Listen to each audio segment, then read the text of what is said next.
আপনি কি দিল্লির কনট প্লেসের ঠিক মাঝখানে হৃদরোগে আক্রান্ত হয়ে মারা যেতে থাকা একজন বিলিয়ানিয়ার মহিলাকে স্পর্শ করার সাহস করবেন, নাকি কোনো ফ্যাসাদে জড়ানোর ভয়ে শুধু ভিডিও করতে দাঁড়িয়ে থাকবেন? যখন গোটা সমাজ মুখ ফিরিয়ে নিল, তখন রোহন শর্মা, একজন ওলা ক্যাব চালক, তার পুরনো ফ্যাকাশে হয়ে যাওয়া ইউনিফর্মে একাই এমন একজন মানুষ ছিল যে মৃত্যুর মুখ থেকে অনন্যা সিংয়ের জন্য জীবন ছিনিয়ে আনার সাহস করেছিল। কিন্তু জীবন তো কোনো রূপকথার গল্প হয় না।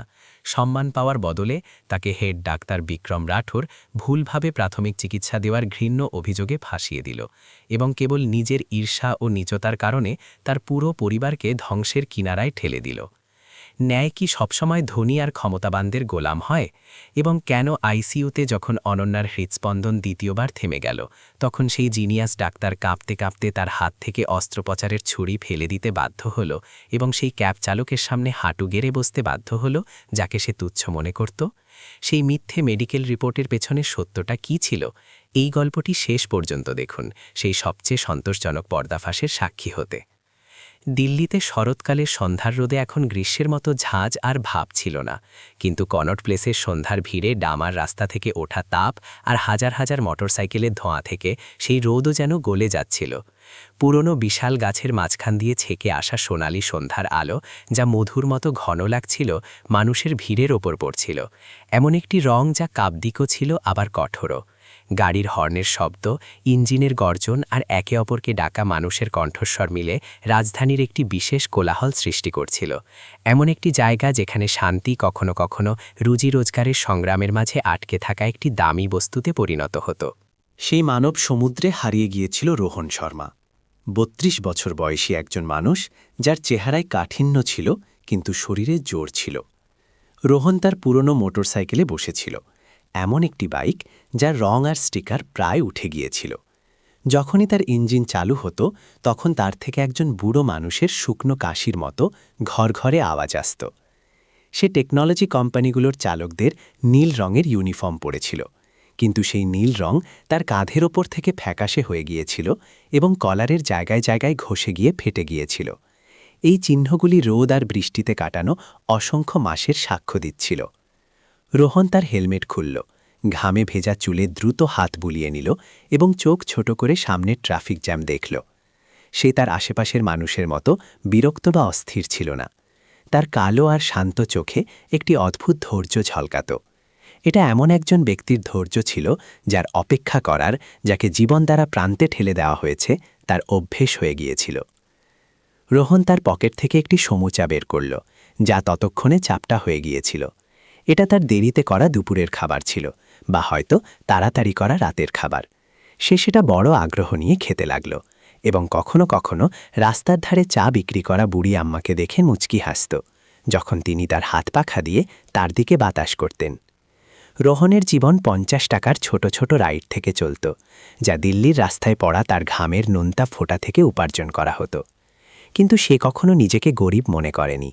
রোহনের জন্য শ্বাস নিতে পারা, কঠোর পরিশ্রম করতে পারা এবং মানুষের ছোটাছুটি দেখতে পাওয়াই একটি আশীর্বাদ ছিল। সে রাস্তার ধারে গজানো ঘাসের মতো সাধারণ জীবনযাপন করত, যাকে মারিয়ে দিলেও সে রোদ পাওয়ার জন্য শক্তভাবে আবার উঠে দাঁড়াত। তার থেকে মাত্র কয়েক মিটার দূরে একটি কালো চকচকে বিলাসবহুল গাড়ির মোটা কাঁচের ওপারে একটি সম্পূর্ণ ভিন্ন পৃথিবী ছিল। গাড়ির ঠান্ডা কেবিনের ভেতরে চন্দনের হালকা আর সুখকর সুগন্ধ ছড়িয়েছিল, যা বাইরের ধোঁয়া আর ধুলোর তীব্র গন্ধের সম্পূর্ণ বিপরীত ছিল। অনন্যা সিং আরামদায়ক চামড়ার সিটে পিঠ টেকিয়ে বসেছিল। তার সুন্দর চোখ গভীর আর শূন্য ছিল এবং সে জানালা দিয়ে বাইরে অনিশ্চয়তা নিয়ে দেখছিল। ২৮ বছর বয়সে অনন্যার কাছে সেই সব কিছু ছিল যার স্বপ্ন লাখো মহিলা দেখত: এক আকর্ষণীয় সৌন্দর্য, পরিবার থেকে উত্তরাধিকার সূত্রে পাওয়া এক বিশাল সম্পত্তি এবং ব্যবসার জগতে এক সিদ্ধান্তমূলক মহিলা সভাপতির পদ। কিন্তু অদ্ভুত ব্যাপার ছিল যে তার চারপাশে চাকচিক্য নয়, বরং একটি ঠান্ডা আর একাকী নীরবতা ছিল। অনন্যা ধীরে ধীরে তার কপাল মালিশ করল। এক ক্লান্তির অনুভূতি তার পাতলা শরীরের ওপর ভর করে আসছিল, যা একটি দামি ডিজাইনার স্যুট দ্বারা মোড়ানো ছিল। সে বাইরের ভিড়ভাট্টা পূর্ণ মানুষজনকে এমনভাবে দেখছিল যেন কোনো মুখ চলচ্চিত্র দেখছে। তার মনে হচ্ছিল যে সে ভৌগোলিকভাবে তাদের খুব কাছে আছে, কিন্তু আত্মা থেকে বহু দূরে। তার কাছে এই পুরো রাস্তাটি কেনার টাকা ছিল, কিন্তু সে একটি সত্যিকারের হাত বা একটি উষ্ণ পারিবারিক খাবার কিনতে পারত না। তার হৃদয় আক্ষরিক এবং লাক্ষণিক উভয় অর্থেই ভেতর থেকে ছেঁড়া ক্ষত দিয়ে ভরা ছিল। বিরক্তিকর আর্থিক রিপোর্ট, শেয়ার বাজারে নাচতে থাকা অঙ্ক এবং ব্যবসায়ী অংশীদারদের চতুর হাসি তার আবেগগুলিকে শেষ করে দিয়েছিল এবং তার হৃদয়ে একটি শূন্যতা রেখে গিয়েছিল যেখানে ঠান্ডা বাতাস বইত। অনন্যা তার কপাল ঠান্ডা কাচে ঠেকিয়ে দিল। তার চোখ ভুল করে রাস্তার ধারে সমোচা খাওয়া সেই ক্যাব চালকের ওপর পড়ল। সে সেই চালকের হাসি দেখল যখন সে একজন সাইকেল চালককে রাস্তা দিল। সেই হাসি এত সরল, খাঁটি এবং উজ্জ্বল ছিল যে অনন্যার বুকে ঈর্ষার একটি খোঁচা লাগল। কেন এমন একজন সাধারণ দেখতে মানুষ এত শান্তিতে হাসতে পারে, যেখানে সে সাফল্যের শিখরে বসে থাকা সত্ত্বেও একটি খাদের কিনারায় দাঁড়ানোর মতো অনুভব করছিল। যখন দুই সমান্তরাল পৃথিবীর এই দুই মানুষ অজান্তে কনট প্লেসে একে অপরের পাশ দিয়ে যাচ্ছিল, শহরের সবচেয়ে মর্যাদাপূর্ণ বেসরকারি হাসপাতালে ডাক্তার বিক্রম রাঠোর একজন রাজার মতো অপারেশন থিয়েটার থেকে বাইরে বেরোচ্ছিল, যে সদ্য একটি যুদ্ধে জিতেছে। করিডরের সাদা আলো তার সোনার ফ্রেমের চশমার ওপর জ্বলছিল, যার থেকে একজন বিদ্বান আর ভদ্র কিন্তু একই সাথে একজন অত্যন্ত ঠান্ডা আভাস ঝলকাচ্ছিল। বিক্রম তার রক্তে ভেজা গ্লাভস খুলল এবং একটি দ্রুত আর সঠিক নড়াচড়ার সাথে মেডিকেল বর্জ্যের বাক্সে ফেলে দিল, ঠিক সেভাবে যেভাবে সে রোগীদের শরীর থেকে অসুস্থ কোষগুলিকে বের করে দিত। বিক্রমকে কার্ডিয়াক সার্জারি দুনিয়ার সোনালি হাত বলা হতো। তার জন্য প্রতিটি অপারেশন শুধু কাউকে বাঁচানোর কাজ ছিল না, বরং একটি শিল্পকলার প্রদর্শন ছিল, যেখানে সে একা শিল্পী ছিল, যে তার দ্রুত আর সঠিক ছুরি দিয়ে জীবন আর মৃত্যুকে নিয়ন্ত্রণ করত। সে রোগীদের পরিবারের লোকেদের দ্বারা একজন মসিহার মতো মাথা নুইয়ে ধন্যবাদ জানানোর অভ্যস্ত ছিল। সে শিক্ষানবিশ ডাক্তারদের প্রশংসা আর পূজাপূর্ণ দৃষ্টিতে অভ্যস্ত ছিল। কিন্তু সেই আদর্শ বাইরের রূপের পেছনে একটি অহংকারী দম্ভ ছিল, যাকে হাততালি আর প্রশংসামূলক লেখা দিয়ে লালন পালন করা হয়েছিল। বিক্রম বড় হলে লাগানো সম্মানবোর্ড দেখল, যেখানে তার নাম সোনালি অক্ষরে প্রধানত খোদাই করা ছিল, এবং তার ঠোঁটে একটি হালকা হাসি চলে এলো। সে বিশ্বাস করত যে এই পৃথিবীতে জীবন আর মৃত্যুর মাঝে রেখা তার মতো অভিজাত লোকেদের হাতে আছে, ভাগ্যের বা বাইরের নিম্ন শ্রেণীর লোকেদের ছোটখাটো দয়ালুতার উপর নয়। সে একটি বড় কাঁচে নিজেকে দেখল, নিজের টাই ঠিক করল, একটি নিষ্কুলস দেবতার ছবিতে সন্তুষ্ট হল, এই বিষয়ে অসচেতন যে ভাগ্য একটি এমন কৌতুকপূর্ণ ছক বিছিয়ে দিচ্ছিল, যেখানে তার অহংকারকে সেই জিনিসগুলি দিয়েই চ্যালেঞ্জ করা হতে চলেছিল যাকে সে সবচেয়ে বেশি তুচ্ছ মনে করত। কনপ্লেসে ফিরে ট্রাফিক এখনও ইঞ্চি করে সরছিল। রোহন তার সামোচা শেষ করে ফেলেছিল। সে সাবধানে কাগজটি সোজা করল, সেটাকে মুড়িয়ে গোল করে তার বাইকের বাক্সে রেখে দিল, যাতে পরে ডাস্টবিনে ফেলে দিতে পারে। তার হঠাৎ হালকা ঠান্ডা লাগল যখন শরৎকালের প্রথম বাতাস তার পাতলা শার্টের মধ্য দিয়ে গেল, যার ফলে তার তারুণ্যের দিনগুলির কথা মনে পড়ে গেল, যখন সে পাহাড়ি এলাকায় স্বেচ্ছাসেবা করত। সেই দিনগুলি দারিদ্র্যে ছিল, কিন্তু খুশিতে ভরা ছিল। সে প্রাথমিক চিকিৎসা করা, ক্ষতে ব্যান্ডেজ বাঁধা শিখেছিল, শুধু স্থানীয় লোকেদের সাহায্য করার ইচ্ছা থেকে। সেই দক্ষতাগুলি বহু বছর ধরে রুজি রোজগারের সংগ্রামে তার স্মৃতিতে ঘুমিয়েছিল, কিন্তু অন্যদের রক্ষা করার তার সহজাত প্রবৃত্তি এখনও তার রক্তে জ্বলছিল। অনন্যার গাড়ি রোহনের বাইকের সমান্তরালে এসে থামল। খোলা জানালার কাচ দিয়ে রোহন ভেতরে বসা মহিলার সুন্দর কিন্তু যন্ত্রণাপূর্ণ মুখটি ঝাপসা দেখল। একটি ছোট্ট মুহূর্তের জন্য তাদের চোখ মিলিত হল। রোহন সৌজন্যবশত মাথা ঝাঁকিয়ে অভিবাদন জানালো, যদিও সে জানত যে ভেতরে বসা মহিলা তাকে ঠিকভাবে দেখতে পাচ্ছে না। অনন্যা চমকে গেল। সে সেই অচেনা মানুষটির উজ্জ্বল আর উষ্ণ চোখ সরাসরি তার দিকে তাকানো দেখতে পেল, যার মধ্যে কোনো হীনমন্যতা বা তোষামত ছিল না, যা সাধারণত শ্রমিক শ্রেণীর লোকেদের উচ্চ শ্রেণীর লোকেদের মুখোমুখি হওয়ার সময় হতো।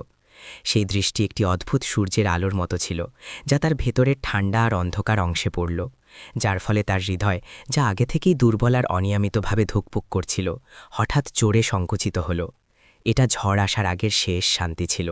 রোহন, অনন্যা এবং বিক্রম তিনজনের কেউই জানত না যে মাত্র কয়েক মিনিটের মধ্যে ভাগ্যের চাকা একটি নিষ্ঠুর মোড় নিতে চলেছে, যা তিন মানুষ, তিন ভাগ্য, তিন আলাদা শ্রেণীর জীবনকে অশ্রু আর রক্তে ভরা একটি সাধারণ ট্র্যাজেডিতে বেঁধে দেবে। কোলাহলপূর্ণ দিল্লির ঠিক মাঝখানে, পুরনো গাছের নিচে, যারা ইতিহাসের বহু উত্থান পতন দেখেছে, মানবতা, ঈর্ষা আর ক্ষমার একটি গল্প শুরু হতে চলেছিল, যা শুরু হয়েছিল একটি থেমে যাওয়া হৃদয় এবং একটি অন্য হৃদয় থেকে, যা দারিদ্র্য সত্ত্বেও দয়ালুতার ধুকপুক দিয়ে ধুকপুক করছিল।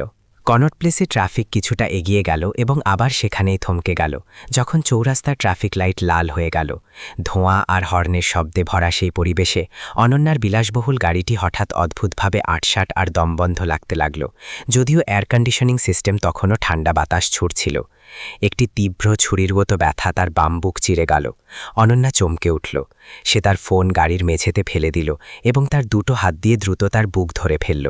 তার গোলাপি মুখ হঠাৎ জলে ভেজা সাদা কাগজের মতো ফ্যাকাশে হয়ে গেল। তার শ্বাস আটকে গেল, থেমে থেমে আসতে লাগল।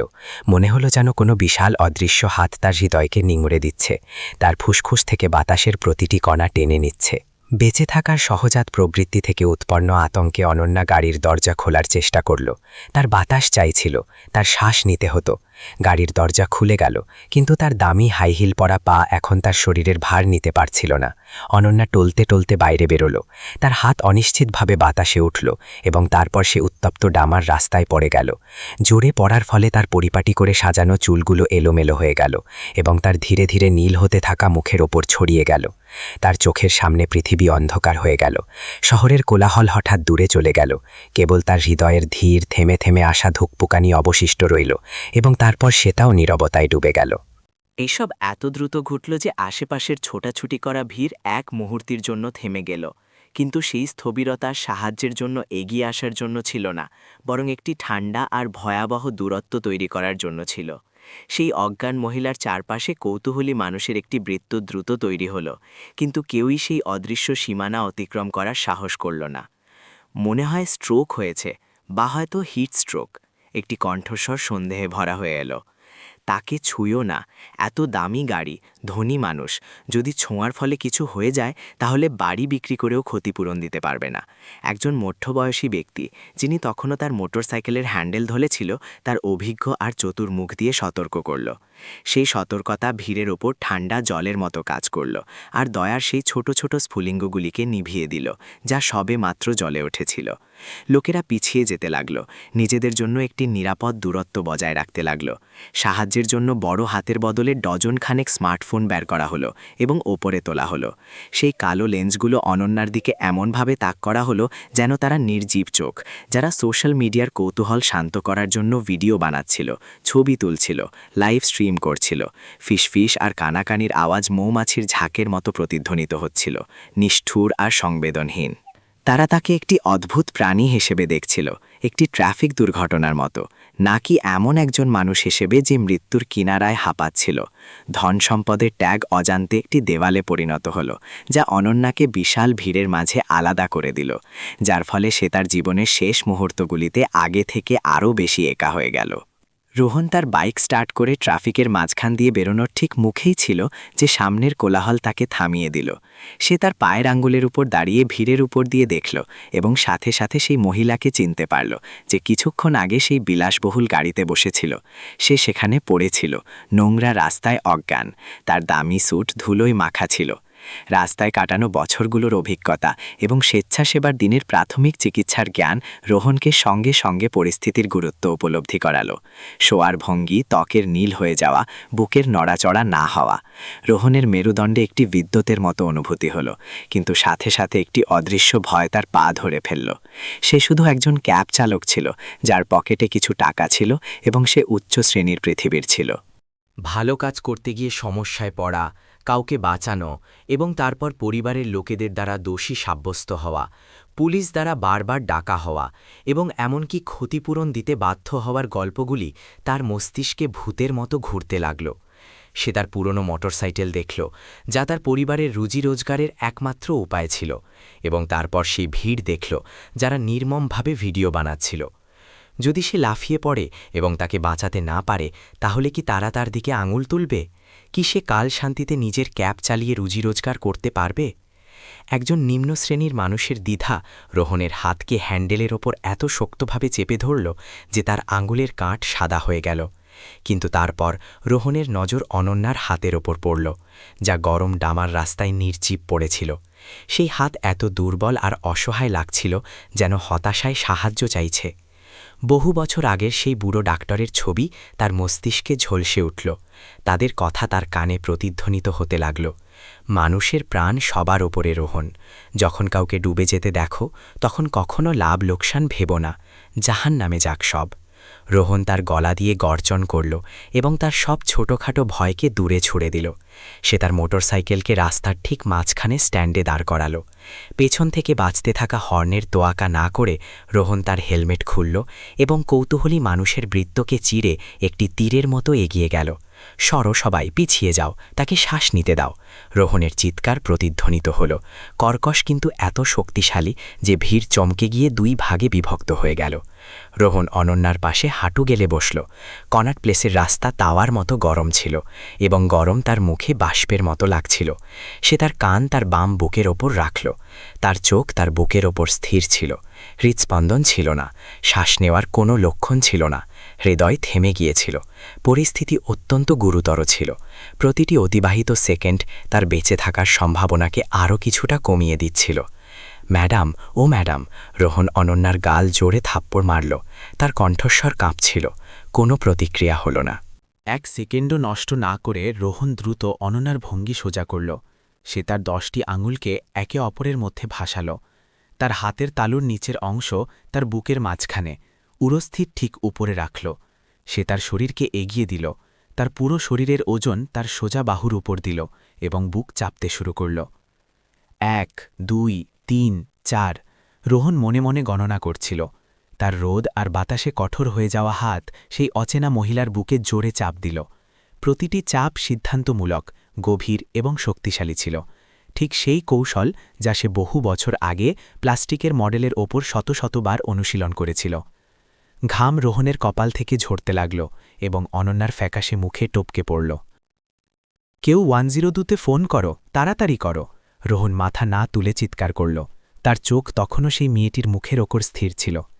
আশেপাশে কিছু লোক ঘাবড়ে গিয়ে ফোন লাগাতে লাগল, কিন্তু বেশিরভাগ লোক তখনও তাদের ক্যামেরা তুলে রেখেছিল, যেন তারা কোনো বিনামূল্যে রোমাঞ্চকর নাটক দেখছে। সেই ভাবসা সন্ধ্যার রোদে রোহন যেন মৃত্যুর সাথে দৌড় লাগাচ্ছিল। তার বাহুর পেশিগুলি প্রতিটি চাপের পরে টান টান হল এবং ব্যথা করতে লাগল। তার ওলার ইউনিফর্ম, যা কাঁধের উপর থেকে ঘষে গিয়েছিল, ঘামে ভিজে গিয়েছিল। তার শ্বাস দ্রুত হতে লাগল, যা গাড়ির ধোঁয়ার তীব্র গন্ধের সাথে মিশে যাচ্ছিল। সে এই বিষয়ে চিন্তা করছিল না যে সে একজন বিলিয়নার মহিলার শরীর স্পর্শ করছে। সে সেই তীক্ষ্ণ দৃষ্টিগুলির পরোয়া করছিল না যারা বলছিল, এই ক্যাব চালক কি জানে, যদি সে তার পাঁজর ভেঙে দেয় তাহলে কি হবে? তার মস্তিষ্কে এই সময় কেবল একটিই চিন্তা ছিল, এই হৃদয়কে আবার ধুকপুক করাতে হবে, এই মেয়েটির জন্য শ্বাস ফিরিয়ে আনতে হবে। শ্বাস নাও, প্লিজ শ্বাস নাও! রোহন মনে মনে চিৎকার করল। সে ঝুঁকে তার নাক বন্ধ করল, অনন্যার চিবুক উপরে তুলল এবং তার মুখে শ্বাস ফুঁকল। কৃত্রিম শ্বাস-প্রশ্বাস নিল এবং তারপর ক্রমাগত বুক চাপতে লাগল। 1 চক্র, 2 চক্র, তারপর 3 চক্র। সময় যেন থেমে গিয়েছিল, অন্তহীনভাবে টেনে যাচ্ছিল। রোহনের মনে হল যে তার শক্তি শেষ হয়ে যাচ্ছিল, তার হাত শূন্য হয়ে গিয়েছিল, কিন্তু সে থামার সাহস করল না, কারণ সে জানত যে যদি সে এই সময় হাত ছেড়ে দেয় তাহলে জীবনের সেই নাজুক সুতো চিরতরে ছিঁড়ে যাবে। ভিড়ের সংবেদনহীনতা এবং শহরের কোলাহলের মাঝে একজন সাধারণ মানুষের ঘামে ভিজা একটি ধনী মহিলাকে বাঁচানোর জন্য তার পুরো শক্তি ঢেলে দেওয়ার দৃশ্য মর্মান্তিক এবং দুঃখজনক হয়ে উঠেছিল। এটা এমন একটি সমাজের মাঝে মানবতার একাকী লড়াই ছিল, যেখানে মনুষ্যত্ব ধীরে ধীরে ঠান্ডা হয়ে যাচ্ছিল। এবং তারপর রোহনের একটি হতাশ এবং জোরালো চাপের পরে অনন্যার বুক হঠাৎ একটি দুর্বল ধুকপুকানির সাথে লাফিয়ে উঠল।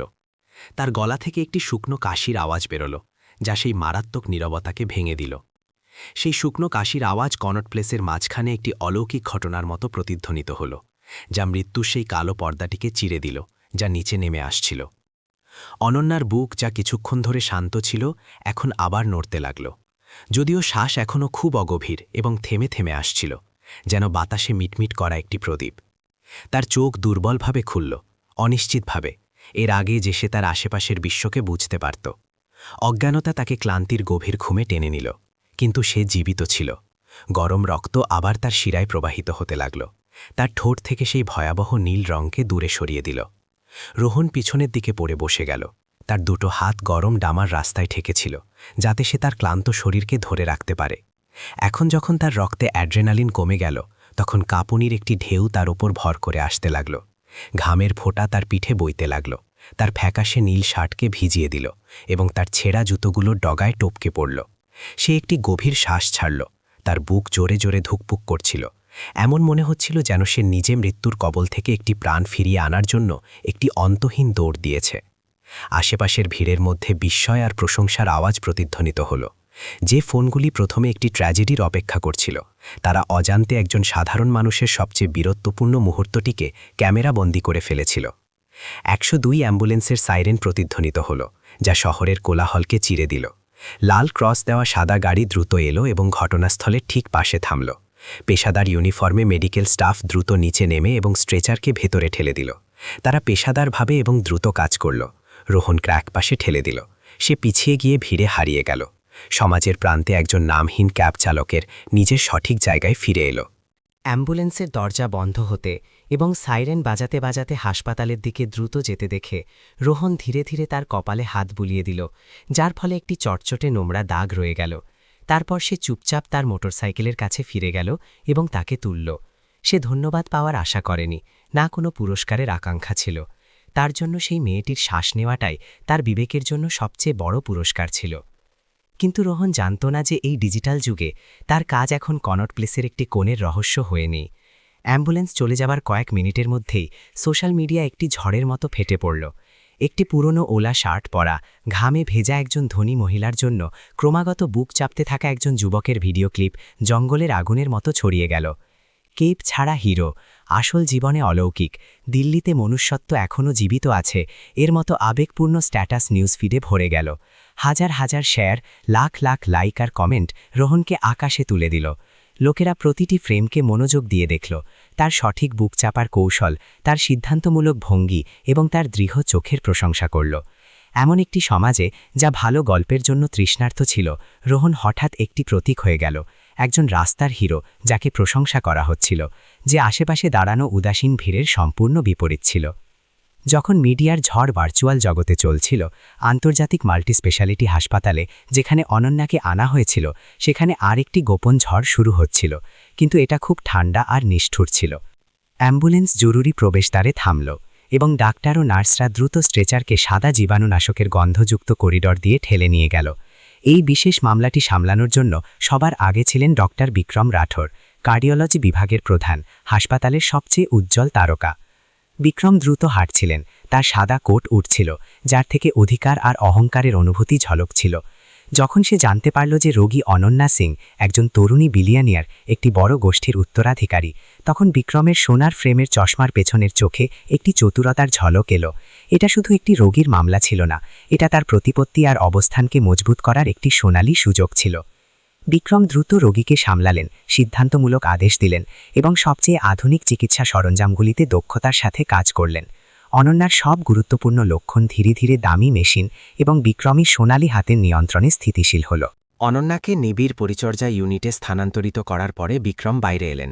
তার মুখোশ খুললেন এবং সহকর্মীদের কাছ থেকে স্বাভাবিক প্রশংসা এবং রোগীর পরিবারের কাছ থেকে কৃতজ্ঞতা পাওয়ার জন্য প্রস্তুত হলেন। কিন্তু আজ পরিবেশ কিছুটা আলাদা ছিল। রিসেপশনে নার্সরা তাকে সবসময়ের মতো প্রশংসা দৃষ্টিতে দেখার বদলে একটি ফোনের চারপাশে জড়ো হয়েছিল এবং উৎসাহের সাথে ফিসফিস করছিল। এ দেখো, এই ক্যাব চালক সত্যিই অসাধারণ, একেবারে বইয়ের মতো বুক চাপছে, একজন তরুণী নার্স বলল, এই বিষয়ে মনোযোগ না দিয়ে যে বিক্রম ঠিক তার পেছনে দাঁড়িয়েছিল। হ্যাঁ, দেখো তো কত সিদ্ধান্তমূলকভাবে করছে। যদি এই লোকটি না থাকত তাহলে সেই মহিলা হয়তো বাঁচত না। ডাক্তার তো অনেক দেরি করে পৌঁছেছে। দ্বিতীয়জন সম্মতি জানাল। বিক্রম তার ভ্রু কুঁচকে নিল। তার পেটে একটি অস্বস্তিকর অনুভূতি সৃষ্টি হল। সে নার্সের হাত থেকে ফোনটি ছিনিয়ে নিল। স্ক্রিনে সেই ভিডিওটি ছিল যা ভাইরাল হচ্ছিল। বিক্রম স্ক্রিনে চোখ স্থির করল। সেই নোংরা পোশাক পরা, নোংরা হাতের লোকটিকে তার রোগীর ওপর বুক চাপতে দেখল। সেই রোগী যার জীবন বাঁচানোর কৃতিত্ব তার পাওয়া উচিত ছিল। ভিডিওটির নিচে হাজার হাজার কমেন্ট নিষ্ঠুর আর সরাসরি ছিল। ঈশ্বরের শুক্রিয়া যে ওলাওয়ালা ছিল, ডাক্তারের অপেক্ষা করলে তো কাফনি মিলত। ডিগ্রির কি দরকার, গুরুত্বপূর্ণ হল হৃদয় আর ব্যবহারিক দক্ষতা। এই ক্যাব চালক তো বহু কাগজি পিএইচডির চেয়ে ভালো। প্রতিটি শব্দ বিক্রমের আকাশ ছোঁয়া আত্মমর্যাদায় সূচের মতো বিচ্ছিল। সে একজন বিদেশে প্রশিক্ষিত ডাক্তার ছিল, চিকিৎসা জগতের অভিজাত শ্রেণী, যে তার বিশাল জ্ঞান দিয়ে মানুষের জীবনকে নিয়ন্ত্রণ করত। এবং এখন জনতা একজন অশিক্ষিত ক্যাব চালকের, সমাজের সবচেয়ে নিচের স্তরের একজন ব্যক্তির প্রশংসা করছিল। তাকে অনন্যার জীবন রক্ষাকারী মনে করছিল এবং পেশাদার ডাক্তারদের ভূমিকাকে সম্পূর্ণভাবে উপেক্ষা করছিল। একজন বাইরের লোক দ্বারা পিছনে ফেলে দেওয়া, তুলনা করা এবং ছোট করা হবার অনুভূতি বিক্রমের রক্তে উত্তাপ এনে দিল। বিক্রম নার্সকে ফোন ফেরত দিল। তার মুখ ঠান্ডা ছিল। সে তার বাড়তে থাকা রাগ লুকানোর চেষ্টা করছিল। সে রোগীর রুমে ফিরে গেল। অনন্যাকে তার টিউব দিয়ে ঘেরা অবস্থায় শুয়ে থাকতে দেখল। সে কম্বল সরিয়ে মেয়েটির বুক পরীক্ষা করল। কোনো অতিরিক্ত আঘাত ছিল না, কোনো ভাঙা পাঁজরের চিহ্ন ছিল না, যা ভুলভাবে বুক চাপার ফলে হওয়া সাধারণ জটিলতা। সেই ক্যাব চালকের প্রাথমিক চিকিৎসার কৌশলের সম্পূর্ণতা বিক্রমকে প্রভাবিত করার বদলে ঈর্ষার আগুনকে আরও বাড়িয়ে দিল। এটা শুধু ভাগ্য ছিল, বিক্রম বিড়বিড় করল। তার আঙুল ঠান্ডা ধাতুর বিছানার কিনারা শক্ত করে ধরেছিল। একজন নামহীন ছোট মানুষ সামান্য ভাগ্যের সাহায্যে আমার সম্মান চুরি করার সাহস কিভাবে করতে পারে? সেই প্রতিভাবান কিন্তু অহংকারী ডাক্তারের মস্তিষ্কে রোহন এখন একজন ভালো মানুষ হয়ে রইল না, যে কারো প্রাণ বাঁচিয়েছিল। সে তার চোখের কাটা হয়ে গেল, সেই চমৎকার কেরিয়ারের ছবির ওপর একটি দাগ, যা বিক্রম কঠোর পরিশ্রম করে তৈরি করছিল। পেশাদার আত্মসম্মানের আঘাত এবং শিখরে থাকার অভ্যস্ত ব্যক্তির অহংকার বিক্রমের ভেতরে একটি রাক্ষসকে জন্ম দিতে শুরু করে দিয়েছিল। সে এটা স্বীকার করল না যে সে এই জীবন রক্ষাকারী নাটকে একটি সহায়ক ভূমিকায় আছে।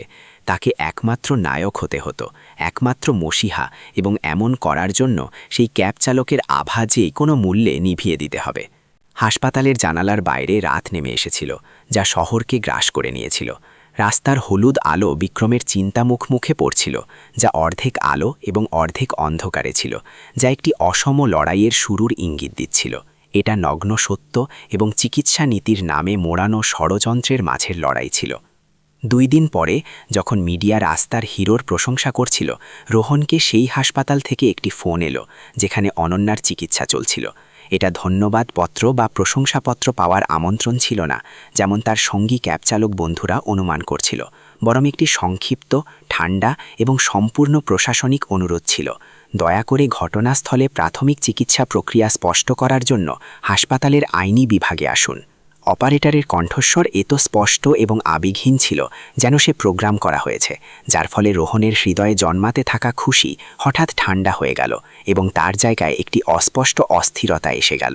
রোহন তার রাইড হিলিং অ্যাপ বন্ধ করল, তার জট পাকানো চুল সামলালো এবং তার পুরনো ডোরাকাটা শার্টের উপর পড়া ভাঁজগুলি সোজা করার চেষ্টা করল। এটা তার সবচেয়ে ভালো শার্ট ছিল, যা সে কেবল বিয়ে বা গ্রামের উৎসবের মতো গুরুত্বপূর্ণ অনুষ্ঠানেই পরত। সে তার পুরনো মোটরসাইকেলকে পার্কিংয়ে দাঁড় করাল এবং দ্বিধা নিয়ে 5 স্টার আন্তর্জাতিক হাসপাতালের প্রধান হলে প্রবেশ করল। এখানকার পরিবেশ তার মতো একজন শ্রমিকের জন্য ভারী এবং অপরিচিত ছিল। মার্বেলের মেঝে এত চকচকে ছিল যে তার ছেঁড়া ক্যানভাসের জুতোয় লেগে থাকা ধুলোও পরিষ্কার দেখা যাচ্ছিল।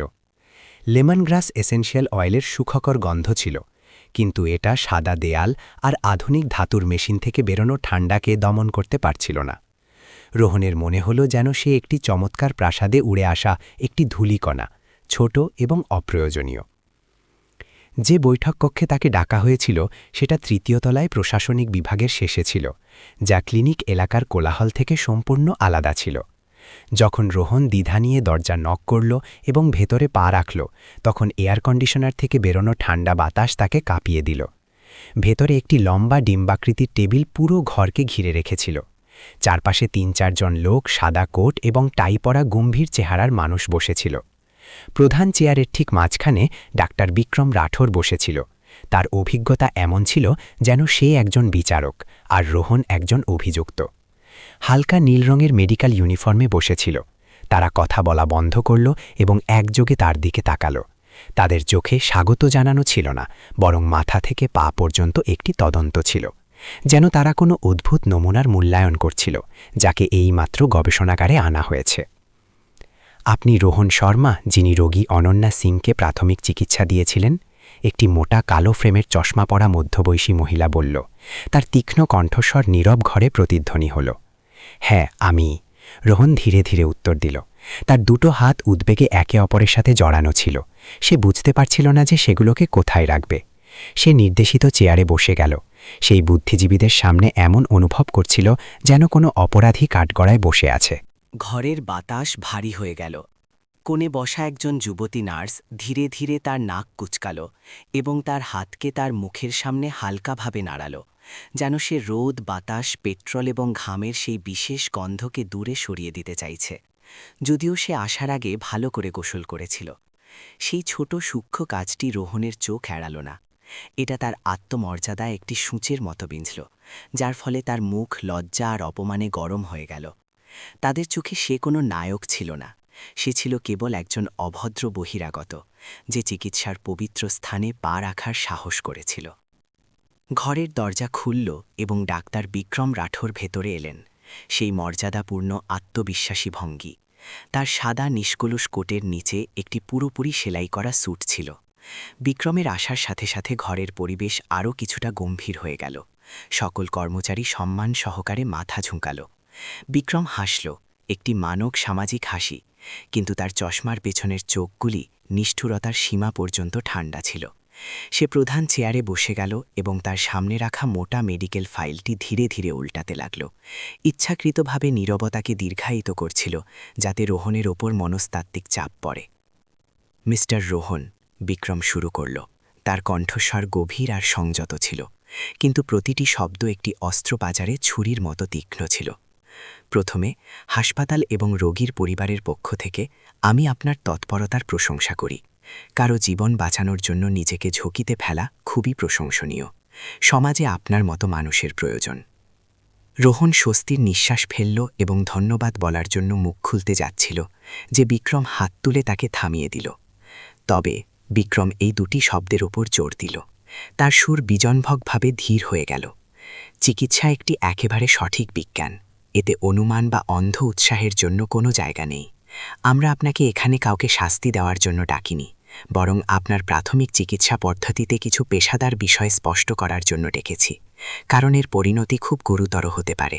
বিক্রম একটি ফুসফুসের এক্স-রে ফিল্ম রোহনের দিকে ঠেলে দিল, তার ওপরের ঝাপসা দাগগুলির দিকে ইঙ্গিত করে এবং জটিল চিকিৎসা পরিভাষা ব্যবহার করে তার ওপর আক্রমণ শুরু করল। আপনি দেখছেন, আপনার বুক চাপার বল খুব বেশি ছিল। মিস সিংয়ের মতো একজন নাজুক মহিলার জন্য আপনার মতো একজন শারীরিক শ্রম করা ব্যক্তির দ্বারা প্রয়োগ করা বলের ফলে পাঁজরগুলিতে ফাটল দেখা দিতে পারে, এমনকি পাঁজর ভেঙে ফুসফুসে গেঁথে যেতে পারে। কিন্তু এটা সবচেয়ে চিন্তার বিষয় নয়। বিক্রম কিছুক্ষণ থামল, রোহনের পরিবর্তনশীল মুখের ভাব দেখল এবং তারপর আরেকটি মারাত্মক আঘাত হানল। সমস্যা মস্তিষ্ক সম্পর্কিত। আপনার কাছে কি কোনো অনুমোদিত চিকিৎসা কর্তৃপক্ষ দ্বারা জারি করা কার্ডিও পালমোনারি রিসাসিটেশন সিপিআর-এর সার্টিফিকেট আছে? আমি স্বেচ্ছাসেবা করার সময় ডাক্তারদের কাছ থেকে শিখেছিলাম। রোহন তোতলাল, তার কপালে ঘাম দেখা দিল।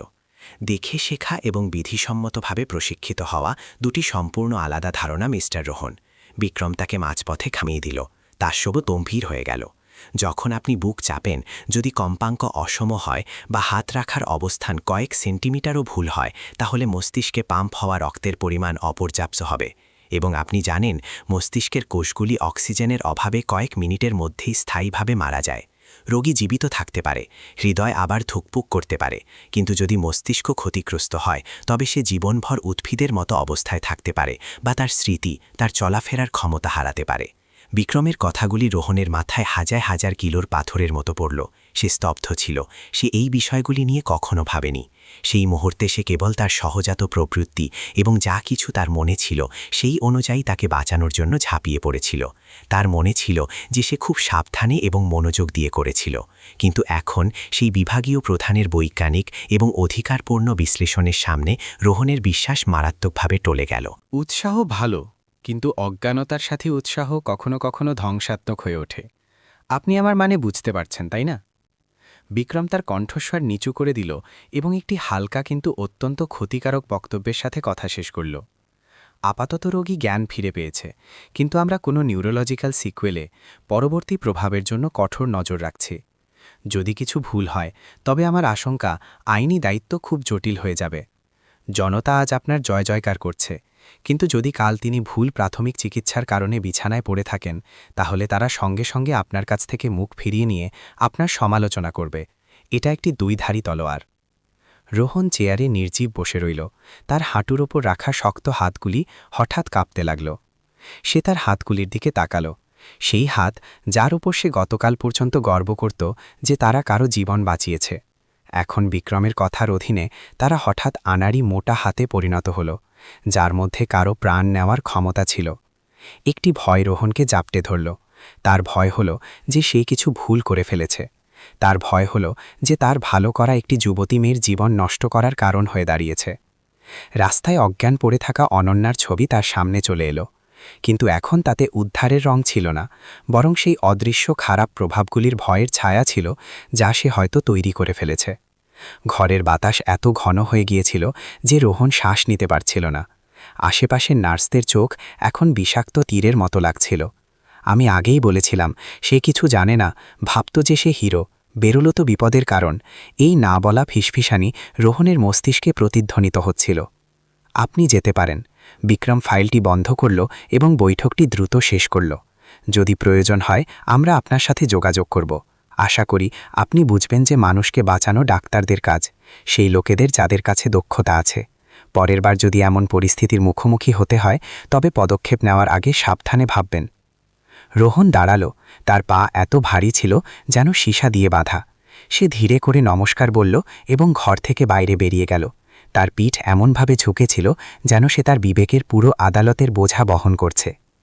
বৈঠক কক্ষের দরজা তার পেছনে বন্ধ হয়ে গেল, তাকে সেই উজ্জ্বল এবং পক্ষপাত দুষ্ট পৃথিবী থেকে আলাদা করে। বিক্রম দরজার কাঁচ দিয়ে রোহনের হতাশ ছায়া দেখল। তার ঠোঁটে একটি সন্তুষ্ট গোপন হাসি চলে এলো। সে জানত যে সে সফল হয়েছে।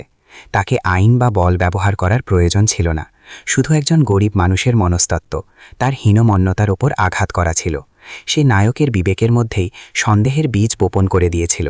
একবার যখন নায়ক নিজের ওপর সন্দেহ করতে শুরু করে তখন তার আভা নিজে থেকেই ফ্যাকাশে হয়ে যায়। রোহন হাসপাতালের লম্বা নির্জন করিডোর দিয়ে গেল। বাইরে শরৎকালের রোদ এখনও সোনালি আর উজ্জ্বল ছিল, কিন্তু এখন তার হৃদয়ে কেবল বিভ্রান্তি আর ভয়ের একটি ধূসর কুয়াশা ছিল। সে তার হাতগুলি আবার দেখল। এমন মনে হল যেন সেগুলোর ওপর একটি অদৃশ্য দাগ লেগে আছে, যা ধোয়া যাবে না। সে কি সত্যি ভুল ছিল? তার ভালো করা কি একটি বোকামি ছিল? এই প্রশ্নটি তার আত্মার গভীরে যেতে লাগল, যে কোনো শারীরিক ক্ষতের চেয়ে বেশি যন্ত্রণাদায়ক। রাত শহরকে তার কোলে নিয়ে নিল, কিন্তু সেই শান্তি আনল না যা তার আনা উচিত ছিল। এর বদলে এটা সেই অন্ধকার ষড়যন্ত্রগুলির জন্য একটি আদর্শ পটভূমি হয়ে গেল, যা এখন উদিত হতে লাগল। রোহন তার ছোট ভাড়াঘরে ফিরল, যা দিল্লির একটি সরু আঁকাবাঁকা গলিতে অবস্থিত ছিল, তার সাথে হাসপাতালের বৈঠক থেকে পাওয়া উদ্বেগ নিয়ে। সে ভেবেছিল যে সে গোসল করবে, তার স্ত্রী দ্বারা বাঁচিয়ে রাখা টমেটোর চাটনি দিয়ে রুটি খাবে এবং তারপর একটি ঘুম ঘুমোবে, যাতে ডাক্তার রাঠোরের দক্ষতা ভরা হুমকিগুলি ভুলে যেতে পারে। কিন্তু জীবন তাকে সেই দামি শান্তির আনন্দ নিতে দিল না। পরের দিন সকালে যখন সরু আবাসিক এলাকায় মুরগির অসম্পূর্ণ ডাকও শেষ হয়নি, রোহনের ফোন জোরে জোরে বাজতে লাগল।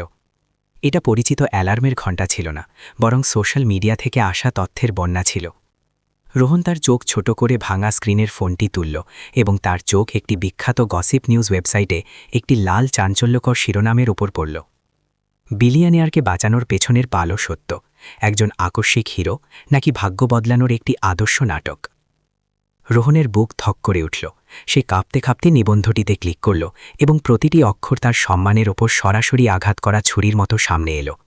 নিবন্ধটি কোনো ঠোস প্রমাণ পেশ করল না, বরং ব্যক্তিগত উৎস এবং বিশেষজ্ঞের মতামত হিসেবে বিদ্বেষপূর্ণ সন্দেহগুলিকে চতুরতার সাথে বোনা হল। তারা প্রশ্ন তুলল যে একজন ক্যাব চালকের কাছে এত দক্ষ বুক চাপার কৌশল কিভাবে থাকতে পারে যদি সে আগে থেকে প্রস্তুতি না নিয়ে থাকে। সে ঠিক সেই মুহূর্তে সেই জায়গায় কিভাবে আবির্ভূত হল যখন বিলিয়নিয়ার মহিলাটি পড়ল। এবং সবচেয়ে নিষ্ঠুর, নিবন্ধটি ইঙ্গিত করল যে এটা ধনীদের কাছ থেকে টাকা আদায় করার বা খ্যাতি পাওয়ার জন্য সাজানো একটি বিস্তৃত নাটক হতে পারে। নিবন্ধটির নিচে মন্তব্য বিভাগটি ভাষার বিষে ভরা একটি যুদ্ধক্ষেত্রে পরিণত হয়েছিল। যে লোকেরা গতকাল তাকে জীবন্ত ভগবান বলছিল, আজ 180 ডিগ্রি ঘুরে গেল এবং ভিড়ের সাথে পাথর ছোড়ার সামিল হল। মুখ দেখো, কত চালাক লাগছে, নিশ্চিত ধনী জামাই হতে চায়। আজকাল কেউ বিনা শর্তে ডালো হয় না, অবশ্যই কোনো ষড়যন্ত্র আছে। শুনেছি এই লোকটি খুব ঋণে ডুবে আছে, হয়তো হতাশায় এই পদক্ষেপ নিয়েছে। এই ভিত্তিহীন মন্তব্য, এই বিদ্বেষপূর্ণ জল্পনা আগুনের মতো ছড়িয়ে পড়ল এবং রোহনকে একজন হিরো থেকে জনতার চোখে একজন প্রতারক সুবিধাবাদীতে পরিণত করল। এই নোংরা মিডিয়া অভিযান সুসংগঠিতভাবে শুরু করা হয়েছিল, যা সমাজে গভীরভাবে থাকা ধনী গরিবের পক্ষপাতিত্বকে লক্ষ্য করছিল এবং সর্বদা কৌতূহলী ও নিষ্ঠুর থাকতে চাওয়া ভিড়ের সন্দেহকে উস্কে দিচ্ছিল। রোহন ফোনটি রেখে দিল। সূর্য ওঠার পরেও তার মেরুদণ্ডে একটি ঠান্ডা অনুভূতি হল। সে ঘর থেকে বাইরে বেরোল, প্রতিদিনের মতো ক্যাব চালানোর উদ্দেশ্যে। কিন্তু আজ তার ছোট গলির পরিবেশ খুব আলাদা ছিল। গলির মোড়ের চাওয়ালি, যে প্রায়শই তাকে বাকি চা দিত, আজ তাকে পেরিয়ে যেতে দেখে মুখ ফিরিয়ে নিল, যেন সে তার দোকান সাজাতে ব্যস্ত। কিছু প্রতিবেশী মহিলা যারা গল্পগুজব করছিল তাকে দেখে হঠাৎ চুপ হয়ে গেল এবং তার চলে যাওয়ার পরে তারা আবার ফিসফিস করতে লাগল। তাদের চোখ সন্দেহ আর অবজ্ঞায় ভরা ছিল। ভার্চুয়াল জগতের রায় দ্রুত বাস্তব জগতে ছড়িয়ে পড়েছিল এবং তাকে সেই জায়গায় আলাদা করে দেওয়া একটি অদৃশ্য দেওয়াল হয়ে দাঁড়িয়েছিল, যেখানে সে এত বছর ধরে বসবাস করছিল। রোহন তার ওলা অ্যাপ চালু করল, কিছু রাইড পাওয়ার আশায়, যাতে সে বাস্তবতা ভুলে যেতে পারে। টিং, একটি রাইডের নোটিফিকেশন এলো। সে দ্রুত গ্রহণ করল, কিন্তু এর আগেই যে সে তার বাইক স্টার্ট করতে পারত, স্ক্রিনে রাইড বাতিল হওয়ার বার্তা এলো। বাতিল করার কারণ একটি প্রতারকের সাথে দেখা হওয়ার ভয়, সাথে একটি 1 স্টার রেটিং। রোহন স্তব্ধ হয়ে গেল। এর সাথে সাথে 2-3টি আরও রাইড একই ধরনের কারণে বাতিল করে দেওয়া হলো, বা গ্রাহকরা ফোন করে গালাগালি দিল এবং ফোন কেটে দিল। তার পরিবারের জীবিকা নির্বাহের একমাত্র উৎস মিথ্যা গুজবের মাধ্যমে কাটা হচ্ছিল। সংকটের চরম সীমা দুপুরে এলো। রোহনের স্ত্রী তাকে ফোন করল। তার কণ্ঠস্বর ভয়ে কাঁপছিল। কিছু অজানা নম্বর থেকে হুমকি ভরা ফোন আসছিল, বলছিল যে তারা তার মেয়ের স্কুলের ঠিকানা জানে। তারা দাবি করল যে সে চালাকি করে তার উদ্দেশ্য স্বীকার করুক, বিশ্বকে ঠোকাতে চেষ্টা না করুক। রোহন দ্রুত ঘরের দিকে ছুটল এবং দেখল যে তার স্ত্রী তার মেয়েকে কোলে নিয়ে বিছানার কোণে কাঁদছে। তাদের 8-60 ভাড়া ঘরটি এখন শোক আর ভয়ের পরিবেশে ভরে গিয়েছিল। সে ঠান্ডা খাবারের থালা দেখল, তার স্ত্রীর লাল ফোলা চোখ দেখল এবং তার হৃদয় ভেঙে গেল। তার ভালো করা, তার সাহস শেষ পর্যন্ত কি দিল? কোনো গৌরব নেই, কেবল তার সবচেয়ে প্রিয় মানুষদের জন্য অশান্তি, হুমকি আর অপমান। যখন রোহন জনমতের ঝড়ের মাঝে সংগ্রাম করছিল, কার্ডিওলজি বিভাগের প্রধানের অফিসে বিক্রম রাঠোর আরামে একটি তিতা কফির চুমুক নিচ্ছিল এবং তার কম্পিউটার স্ক্রিনে তার কাজের ফলাফল দেখছিল। সেই অপমানজনক নিবন্ধ, সেই গালাগালি ভরা মন্তব্যগুলি নিজে থেকে আসেনি। এটা বিক্রম দ্বারা কিছু পরিচিত সাংবাদিকদের খবর ফাঁস করা এবং জনমতকে চতুরতার সাথে নির্দেশিত করার ফল ছিল। ঘরের দরজা খুলল এবং ডাক্তার মেহরা, একজন তরুণ এবং প্রতিশ্রুতিশীল ডাক্তার এবং বিক্রমের বিশ্বস্ত অধস্তন, অনন্যার মেডিকেল ফাইল হাতে নিয়ে ভেতরে এলো। মেহরার মুখে স্পষ্টভাবে দ্বিধা আর ইতস্তত ছিল। স্যার, রোগী অনন্যা সিংয়ের মেডিকেল রিপোর্ট সম্পর্কে। মেহরা তোতলাল এবং ফাইলটি টেবিলে রাখল। সিটি এবং এমআরআই স্ক্যানের ফলাফল থেকে জানা যায় যে রোগীর মস্তিষ্ক পুরোপুরি স্বাভাবিক। অক্সিজেনের অভাবের কারণে কোনো ক্ষতির কোনো লক্ষণ নেই। পাঁজরগুলিতেও কেবল হালকা ফাটল আছে, যা বুক চাপার সময় একটি খুব সাধারণ এবং গ্রহণযোগ্য আঘাত। রোহনের প্রাথমিক চিকিৎসা প্রক্রিয়া সত্যিই খুব সঠিক ছিল। বিক্রম কফির কাপটি নামিয়ে রাখল। চীনামাটির পেয়ালা থালায় ধাক্কা লাগা শুকনো শব্দ হল। সে মেহেরার দিকে চোখ তুলল। তার দৃষ্টি চশমার আড়াল থেকে তীক্ষ্ণ আর ভেদক ছিল। মেহেরা, বিক্রম বলল। তার কণ্ঠস্বর হালকা ছিল, কিন্তু তাতে খুব ওজন ছিল। তুমি এখনও তরুণ, তোমার ক্যারিয়ার খুব দীর্ঘ। তুমি কি জানো যে চিকিৎসায় সাধারণ এবং সম্ভাব্য ঝুঁকির মধ্যে কী পার্থক্য? মেহেরা চুপ করে রইল। তার কপালে ঘাম দেখা দিল। বিক্রম দাঁড়াল, টেবিলের চারপাশে ঘুরে এলো এবং তার তরুণ সহকর্মীর কাঁধে হালকা করে চাপড় মারল। রোগী এখন ঠিক আছে, কিন্তু ভবিষ্যতে কোনো সিকুয়েলে হবে না তার গ্যারেন্টি কে দিতে পারে? আমাদের একটি আরও সতর্ক প্রতিবেদনের প্রয়োজন।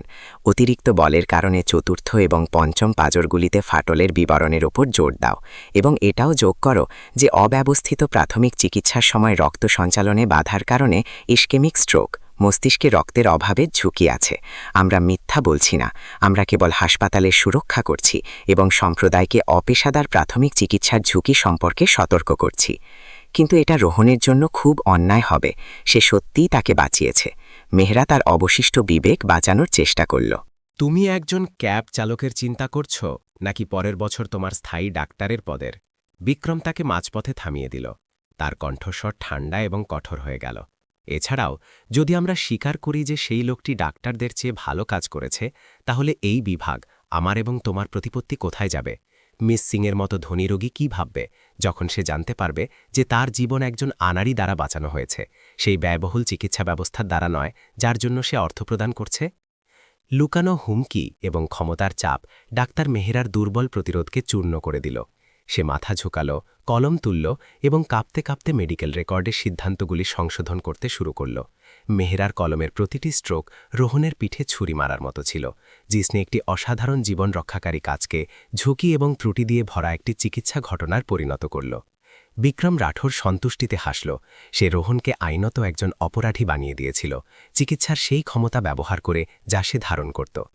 সেই দুপুরে হাসপাতাল থেকে একটি চতুরভাবে তৈরি করা প্রেস বিজ্ঞপ্তি ফাঁস হল, যাতে সংশোধিত রিপোর্টের অংশগুলি উল্লেখ করা হল এবং ভুল প্রাথমিক চিকিৎসার কারণে অনন্যার শরীরে অপ্রয়োজনীয় আঘাতের নিশ্চিত করা হল। এই তথ্য আগুনে ঘি ঢালার মতো ছিল, যা জনগণের রোহনের প্রতি অবশিষ্ট বিশ্বাসকেও পুড়িয়ে দিল। রোহন একটি নির্জন পার্কের বেঞ্চে একা বসেছিল, দূরে বয়ে যাওয়া যমুনা নদীর লাল জলের দিকে দেখছিল। সে গালাগালি ভরা ফোন কল এড়াতে তার ফোন বন্ধ করে দিয়েছিল। সে তার হাতগুলি দেখল, সেই রুক্ষ কঠোর হাত। মাত্র কয়েকদিন আগে তার বিশ্বাস ছিল যে এই হাতগুলি কিছু ভালো করতে পারে, কিন্তু এখন পুরো পৃথিবী তাকে বলছিল যে সে ভুল ছিল, যে তার দারিদ্র্য একজন হিরো হওয়ার যোগ্য ছিল না, যে ভুল জায়গায় করা ভালো কাজ একটি অপরাধ ছিল। একটি গরম নোনতা অশ্রু সেই ক্লান্ত মানুষের বসে যাওয়া গালে গড়িয়ে পড়ল। এটি দুর্বলতার অশ্রু ছিল না, বরং মনুষ্যত্ব এবং ন্যায় বিচারে বিশ্বাস ভেঙে যাওয়ার ছিল। সে নিজেকে একা, ছোট এবং টাকা আর পক্ষপাতিত্বের নিষ্ঠুর শক্তির সামনে অসহায় অনুভব করল। যমুনার বাতাস তার মুখে এসে ধাক্কা দিল, তার সাথে পলিমাটির গন্ধ এবং শরৎকালের রাতের ঠান্ডা নিয়ে এলো। কিন্তু এটা রোহনের হৃদয়ে জ্বলতে থাকা আগুনকে শান্ত করতে পারল না। সে সেই পুরনো লোহার সেতুর নিচে পাথরের পাড়ে গুটিয়ে বসেছিল, যেখান থেকে শত বছরের পুরনো সেতুর হলুদ আলো জলের ওপর তেলের দাগের মতো জ্বলছিল। তার চারপাশে ঘন অন্ধকার ছিল, কেবল ঢেউয়ের কিনারা থেকে ধাক্কা খাওয়ার শব্দ এবং দূর থেকে আসা ট্রেনের বাঁশির ভীষণ মামাত ছিল। রোহন দুপুর থেকে এখানেই বসেছিল, তার দমবন্ধ করা ভাড়াঘর থেকে পালিয়ে, তার স্ত্রী আর বাচ্চাদের চিন্তিত দৃষ্টি থেকে এবং পৃথিবীর নিষ্ঠুরতা থেকে বাঁচতে। এই সময় রোহনের মস্তিষ্কে কর্কশ শব্দের একটি জটলা ছিল, নেটিজেনদের গালাগালি, ডাক্তার রাঠোরের হুমকি এবং চালের পাত্রকে অর্ধেক খালি দেখে তার স্ত্রীর গভীর নিঃশ্বাস। সে তার হাতগুলির দিকে তাকাল, সেই মোটা কঠোর হাত যা স্টিয়ারিং ধরতে এবং তেল গ্রিসে মাখা ছিল। মাত্র কয়েকদিন আগে তার বিশ্বাস ছিল যে এই হাতগুলি একটি অলৌকিক কাজ করেছে, কিন্তু এখন সে নিজেকে জিজ্ঞাসা করছিল যে সে কি সত্যিই ভুল ছিল। তার দারিদ্র্য কি সেই মেয়েটির সম্মানকে কলঙ্কিত করে দিয়েছিল? এই টাকার দুনিয়ায় কি একজন ক্যাব চালকের ভালো কাজ একটি দামি এবং বোকামি ছিল? আত্মসন্দেহ একটি বিষের মতো ছিল, যা সেই সাধারণ মানুষের আত্মায় অবশিষ্ট বিশ্বাসকে খেয়ে ফেলছিল। যখন তার মন হতাশার কিনারায় ছিল, তখন একটি দূরবর্তী স্মৃতি হঠাৎ তাজা হয়ে গেল, যেন গতকালের কথা। রোহন নিজেকে ২০ বছর আগে দেখল, একটি রোগা শ্যামলা ছেলে, একটি দরিদ্র বন্যা কবলিত গ্রামীণ এলাকায়। সেই বছর বন্যা এসেছিল, জল ক্ষেতগুলিকে ঢেকে দিয়েছিল। রোহনের গুরুতর ম্যালেরিয়া হয়েছিল, তীব্র জ্বর তার ছোট শরীরকে একটি গরম কয়লার মতো জ্বালিয়ে দিচ্ছিল এবং সে অজ্ঞান ছিল। রোহনের বাবা মা অত্যন্ত গরিব ছিল, তারা কেবল তাদের বাচ্চাকে তাদের জীর্ণ কুঁড়েঘরে জড়িয়ে ধরে কাঁদতে পারত। অসহায়ভাবে মেঘ্রুতি তাদের বিছানার পাশে ঘোরাঘুরি করতে দেখছিল। ঠিক সেই সময়ে ডাক্তার বর্মা, গ্রামের স্বাস্থ্যকেন্দ্রের বুড়ো ইনচার্জ, একটি টলমল নৌকায় চড়ে উত্তাল বন্যার জল পেরিয়ে রোহনের বাড়িতে পৌঁছেছিলেন। সেই বুড়ো মানুষটি তার সাদা চুল এবং দয়ালু উজ্জ্বল চোখ নিয়ে রোহনের পাশে সারা রাত জেগে কাটিয়েছিলেন। ক্রমাগত ভেজা ব্যান্ডেজ রাখলেন, ইঞ্জেকশন দিলেন এবং চামচ দিয়ে পাতলা দুলিয়া খাওয়ালেন। যখন রোহন জ্ঞান ফিরে পেল, তখন সে ডাক্তার বর্মাকে বিছানার কিনারায় ঘুমিয়ে থাকতে দেখল। তার হাত এখনও তার নাড়ি ধরার জন্য তার কবজির ওপর ছিল। রোহনের বাবা মা তাদের একমাত্র মুরগিটিকে একত্র করল এবং তাকে ডাক্তারকে উপহার দেওয়ার ইচ্ছা করল, কিন্তু তিনি মানা করে দিলেন। আদর করে বকুনি দিয়ে বললেন, এটা বাচ্চাকে খাওয়ানোর জন্য রাখো। মানুষকে বাঁচানো একজন ডাক্তারের কর্তব্যও বটে আর সৌভাগ্যও বটে। একটি মুরগির কি হিসাব করা। সেই বাক্যটি তার উষ্ণ চোখের সাথে রোহনের হৃদয়ে গভীরভাবে গেঁথে গেল এবং পরে তার জীবনের জন্য একটি পথ নির্দেশক হয়ে গেল। কাউকে বাঁচানো, নিজেকে বাঁচানো। বাবা, যখন তুমি কারো জীবন বাঁচাও তখন তুমি নিজের হৃদয়েই ভালো কাজের বীজ বুনছ। পূর্বপুরুষের শিক্ষা তার কানে প্রতিধ্বনিত হল এবং তার মনের উপর থাকা অন্ধকারের কুয়াশাকে দূর করে দিল। সে জেগে উঠল। ডাক্তার বর্মা সেই সময় প্রশংসা বা সমালোচনার পরোয়া করেননি। তিনি মানুষকে বাঁচিয়েছিলেন কারণ তার বিবেক তাকে এমন করতে বলেছিল। তাহলে রোহনের কেন সেই লোকেদের গল্পের পরোয়া করা উচিত যারা কখনো কারো সাহায্যের জন্য হাত বাড়ায়নি? রোহন হঠাৎ উঠে দাঁড়াল। সে তার বুক টান করল এবং নদীর ঠান্ডা কিন্তু তাজা বাতাসের একটি গভীর শ্বাস নিল। বিভ্রান্তি আর ভয় ধীরে ধীরে উধাও হয়ে গেল এবং তার চোখে দৃঢ়তা ফিরে এলো। সে কিছুই ভুল করেনি। সেই মেয়েটি জীবিত ছিল, তার হৃদয় ধুকপুক করছিল। এটাই একমাত্র এবং সবচেয়ে গুরুত্বপূর্ণ সত্য ছিল। যদিও পুরো পৃথিবী তার কাছ থেকে মুখ ফিরিয়ে নেয়, যদিও ডাক্তার রাঠোর সত্যকে ভাঙার জন্য তার ক্ষমতা ব্যবহার করে, রোহনের বিবেক যমুনার জলের ওপর ওঠা চাঁদের মতো পরিষ্কার ছিল। সে হার মানবে না। সে সম্মানের সাথে বাঁচা চালিয়ে যাবে, তার ক্যাব চালানো চালিয়ে যাবে, এবং যদি সে কাউকে বিপদে পায় তাহলে সে তবুও তাকে বাঁচাবে, যাই হোক না কেন। একজন গরিব মানুষের হৃদয়ে ভালো কাজে বিশ্বাস আরও একবার জোরে জ্বলে উঠল। ঠিক সেই সময়ে আন্তর্জাতিক হাসপাতালের ভিআইপি পুনরুদ্ধার কক্ষে আরেকটি জাগরণ চুপচাপ ঘটছিল। অনন্যা জ্ঞান ফিরে পাওয়ার কয়েক ঘণ্টা পেরিয়েছিল। সে সাদা নরম কিন্তু ঠান্ডা বিছানার মাঝে হারিয়ে গিয়েছিল। ঘরটি বিশাল ছিল, টাকার গন্ধে ভরা, যেখানে দামি আমদানি করা ফুলের তোড়া প্রতিটি কোণে রাখা ছিল, কিন্তু তাতে পরিবারের উষ্ণতার অভাব ছিল। কেবল তার সহকারী রিয়া ঘরের কোণে চুপচাপ বসেছিল, তার ট্যাবলেটে ডুবেছিল। অনন্যা ধীরে ধীরে নড়াচড়া করল। তার বুকে একটি হালকা ব্যথা তাকে সেই জীবন মৃত্যুর রেখার কথা মনে করিয়ে দিচ্ছিল, যা সে এইমাত্র পার করেছিল। সে টেবিলের ওপর রাখা জলের গ্লাসের জন্য হাত বাড়াল এবং সেই ছোট আওয়াজটি রিয়াকে চমকে দিল, যে ওপরে তাকাল। অনন্যা ম্যাম, আপনি জেগে উঠেছেন? আপনার কিছু দরকার? রিয়া দ্রুত চেয়ারপারসনকে বসতে সাহায্য করার জন্য দৌড়াল।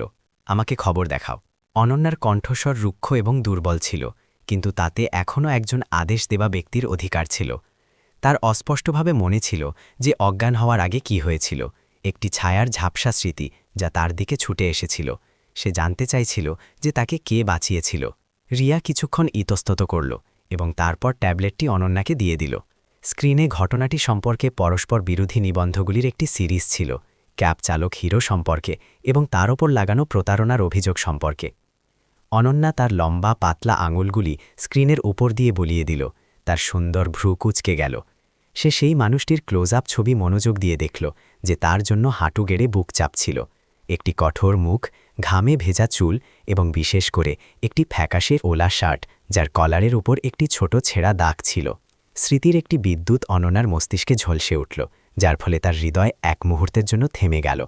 সে অনুভব করল যে এই প্রথমবার সে এই লোকটির সাথে দেখা করেনি। 2 সপ্তাহ আগে একটি প্রবল বৃষ্টির দুপুরে, যখন সে তার বিলাসবহুল গাড়িতে ড্রাইভারের জন্য অপেক্ষা করছিল, সে তাকে দেখেছিল। সেই সময় সে প্রধান হলের বারান্দার নিচে বৃষ্টি থেকে বাঁচার জন্য দাঁড়িয়েছিল, ঠান্ডায় কাঁপছিল। বিল্ডিংয়ের নিরাপত্তারক্ষী বাইরে এসে জোরে জোরে চিৎকার করে তাকে তাড়িয়ে দিয়েছিল, এই ভয়ে যে সে চেয়ারপারসনের সামনে কোম্পানির ভাবমূর্তি খারাপ করবে। অনন্যা সেই সময় কেবল গাড়ির জানালা দিয়ে উদাসীনতা এবং সংবেদনহীনতা নিয়ে দেখেছিল। সেই লোকটিকে বৃষ্টিতে তার বাইক ঠেলতে ঠেলতে বাইরে চলে যেতে উপেক্ষা করেছিল, এবং তবুও সেই একই ব্যক্তি যাকে সে এবং তার কর্মচারীরা তুচ্ছ মনে করে তাড়িয়ে দিয়েছিল, সেই একমাত্র ব্যক্তি ছিল যে ট্রাফিকের মাঝখানে ঝাঁপিয়ে পড়ে তার জীবন বাঁচানোর সাহস করেছিল, যখন অন্য সব ধনী সাজগজ করা লোক কেবল দেখছিল। অনন্যার হৃদয়ে অনুশোচনার অনুভূতি উথলে উঠল, সাথে দেরিতে আসা লজ্জা। সে নিবন্ধগুলির নিচের বিদ্বেষপূর্ণ মন্তব্যগুলি পড়ল। রোহনের পরিবারকে হয়রানি করার খবর পড়ল এবং তার ওপর একটি নাটক সাজানোর সন্দেহের বিষয়ে পড়ল।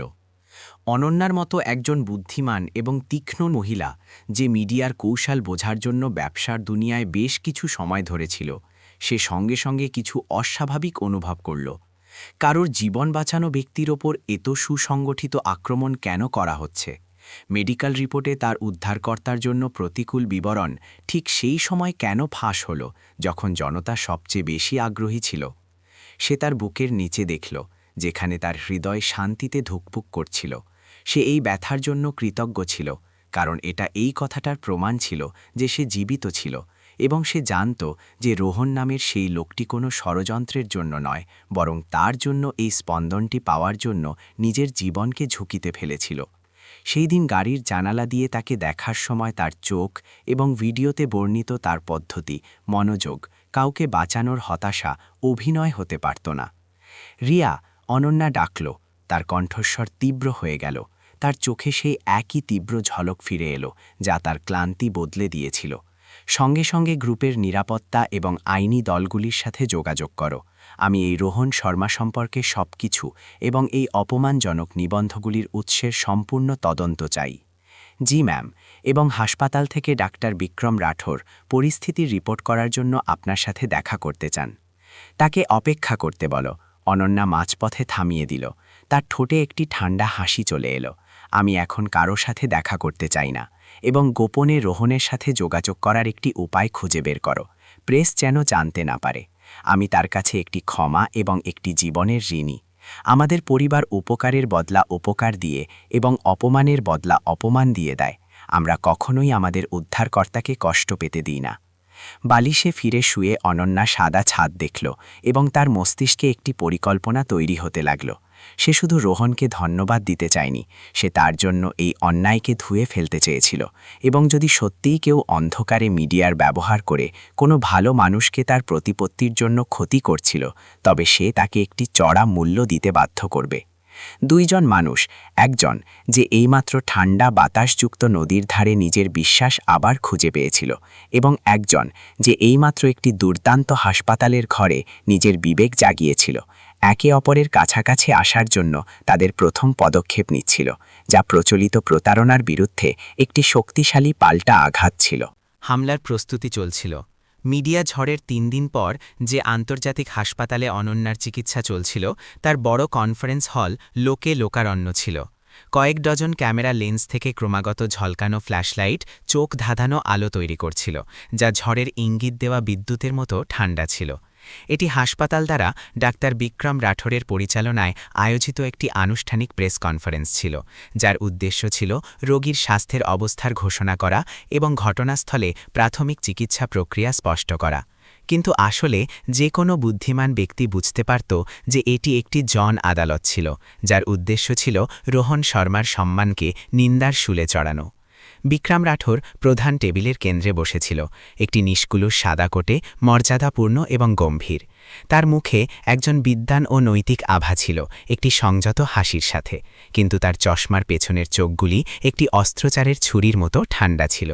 সে পুরো হলকে একজন কন্ডাক্টরের মতো নিয়ন্ত্রণ করছিল, যে একটি অর্কেস্ট্রা পরিচালনা করছে, এবং যে সুর সে বাজাতে চাইছিল তা সেই গরিব ক্যাব চালকের ভালো করার জন্য একটি শোক গাথা ছিল। দেবী ও সজ্জনগণ, বিক্রম তার গভীর উষ্ণ কণ্ঠস্বরে বলল, একটি এমন কণ্ঠস্বর যা পূর্ণ বিশ্বাস তৈরি করার জন্য সাবধানে প্রশিক্ষিত হয়েছিল। আমরা ঘোষণা করতে দুঃখিত যে যদিও রোগী অনন্যা সিং বিপদমুক্ত আছেন, কিন্তু প্রাথমিক অপেশাদার এবং অব্যবস্থিত প্রাথমিক চিকিৎসা প্রক্রিয়ার কারণে বুকে লাগা অভ্যন্তরীণ আঘাত এবং মস্তিষ্ক ক্ষতির ঝুঁকি আমাদের চিকিৎসা দলের জন্য বড় চ্যালেঞ্জ। ভুলভাবে দেখানো উৎসাহ কখনো কখনো রোগের চেয়েও খারাপ ফলাফল রেখে যায়। নিচে সাংবাদিকরা দ্রুত নোট নিচ্ছিল। তাদের তীক্ষ্ণ কলম কাগজের ওপর নাচছিল, যা রাঠোরের কথাগুলিকে চাঞ্চল্যকর শিরোনামে পরিণত করার জন্য প্রস্তুত ছিল এবং রোহনকে আরও গভীর কাদায় ঠেলে দেওয়ার জন্য। রোহন সেখানে ছিল না। সে কয়েক কিলোমিটার দূরে একটি রাস্তার পাশে চায়ের দোকানে বসেছিল। সে তার ভাঙা ফোনের স্ক্রিনে প্রেস কনফারেন্সের লাইভ স্ট্রিম দেখছিল। তার চোখ লাল আর জ্বালা করছিল। তার হাত ঠান্ডি চায়ের গ্লাসকে শক্ত করে ধরেছিল। সে অসহায় অনুভব করছিল। তার দুর্বল কণ্ঠস্বর একটি শক্তিশালী এবং বিদ্বান ব্যবস্থার বিশাল লাউডস্পিকারের সাথে কিভাবে লড়াই করতে পারত। যখন বিক্রম রাঠোর গুরুতরভাবে ব্যাখ্যা করা এক্স-রে ফিল্ম দেখিয়ে শেষ আঘাত হানার প্রস্তুতি নিচ্ছিল, তখন হলের বড় দরজা হঠাৎ খুলে গেল। ঠান্ডা বাতাসের একটি ঝাপটা ভেতরে এলো, যা ভেতরের দম বন্ধ করা পরিবেশকে চিরে দিল। সব চোখ, সব লেন্স, সব ক্যামেরা একসাথে দরজার দিকে ঘুরে গেল। সেখানে নিরাপত্তা দল নয়, বরং অনন্যা সিং ছিল। যুবতী বিলিয়ানার মহিলা একটি হুইল চেয়ারে বসেছিল, যাকে তার সহকারী রিয়া ভেতরে ঠেলছিল। সে এখনও হালকা নীল রঙের রোগীর গাউন পরেছিল। তার মুখ মেকআপ ছাড়া ছিল এবং এখনও মৃত্যুর মুখ থেকে ফেরা একজন ব্যক্তির ফ্যাকাশে দুর্বলতা ছিল। কিন্তু তার চোখ, সেই তীক্ষ্ণ এবং দৃঢ় চোখগুলি একটি শক্তিশালী আগুন দিয়ে জ্বলছিল, যা দেখে যে কেউ ভয় পেয়ে যেত। তার আগমন সেই আদর্শ নাটকের ওপর ঠান্ডা জলের একটি বালতির মতো ছিল, যা বিক্রম রাঠোর রচনা করছিল। পুরো হল নীরব হয়ে গেল, কেবল ঠান্ডা মার্বেল ফ্লোরে হুইল চেয়ার চাকার আওয়াজ আসছিল। বিক্রম রাঠোর স্তব্ধ হয়ে গেল, তার ঠোঁটের সাজানো হাসি জমে গেল এবং তারপর এক মুহূর্তে বিকৃত হয়ে গেল। সে দ্রুত উঠে দাঁড়িয়ে শান্ত থাকার চেষ্টা করল। মিস সিং, আপনার বিশ্রাম নেওয়া দরকার, আপনার স্বাস্থ্য এর অনুমতি দেয় না। আমি এখনও মরিনি, ডাক্তার রাঠোর। অনন্যা তাকে মাঝপথে কেটে দিল। তার কণ্ঠস্বর এখনও দুর্বল এবং কর্কশ ছিল, কিন্তু প্রতিটি শব্দ স্পষ্টরূপে প্রতিধ্বনিত হচ্ছিল। এবং আমি এখানে সেই সত্যটি বলার জন্য এসেছি যা আপনারা ইচ্ছাকৃতভাবে লুকানোর চেষ্টা করছেন। রিয়া অনন্যার হুইলচেয়ারকে মঞ্চে ঠেলল। সেই মাইক্রোফোনটি সরিয়ে দিল যা বিক্রম রাঠোর দেওয়ার চেষ্টা করছিল। এর বদলে সে একটি আলাদা মাইক্রোফোন বের করল, যা আগে থেকে প্রস্তুত ছিল। অনন্যা একটি গভীর শ্বাস নিল, তার বুকে হালকা ব্যথা দমন করল এবং হতবাক সাংবাদিকদের ভিড়ের ওপর একটি নজর দিল। গত কয়েকদিন ধরে আমি হাসপাতালের বিছানায় শুয়ে আছি, কিন্তু আমার কান এখনও শুনছে, আমার চোখ এখনও দেখছে যে এই সমাজ আমার উদ্ধারকর্তার সাথে কেমন আচরণ করছে। অনন্যা শুরু করল। তার কণ্ঠস্বর আবেগ দিয়ে কাঁপছিল, কিন্তু রাগে ভরা ছিল। আপনারা বলেন যে সে একজন প্রতারক, আপনারা বলেন যে সে ভুলভাবে প্রাথমিক চিকিৎসা দিয়ে আমাকে আহত করেছে। সে তার হাত তুলে তার বাম বুকে হালকাভাবে রাখল। হ্যাঁ, আমার পাঁজরগুলিতে ব্যথা আছে, কিন্তু আপনারা কি জানেন যে জীবনের মূল্য কি? কিছু পাঁজর ভাঙা, যাতে এই হৃদয় আবার থুকপুক করতে পারে। একটি অক্ষত কঙ্কাল রাখার চেয়ে ভালো, যাতে মর্গে ঠান্ডা পড়ে থাকে। পুরো হলে কোলাহল শুরু হয়ে গেল। সাংবাদিকরা তাদের ক্যামেরা বিক্রম রাঠোরের দিকে ঘুরিয়ে দিল, যে তার পরিবর্তনশীল মুখের সাথে নির্জীব দাঁড়িয়েছিল। আমি শিকার এবং আমি একমাত্র সাক্ষীও, অনন্যা চালিয়ে গেল। তার চোখ সরাসরি ক্যামেরা লেন্সের দিকে দেখছিল, যেন সে স্ক্রিনের মাধ্যমে সরাসরি রোহনের সাথে কথা বলছিল। যেই মুহূর্তে আমার হৃদয় থামল, যখন আমার মস্তিষ্ক অন্ধকারে ডুবে গেল, আমি সেই হাতগুলির থেকে চাপ অনুভব করেছিলাম।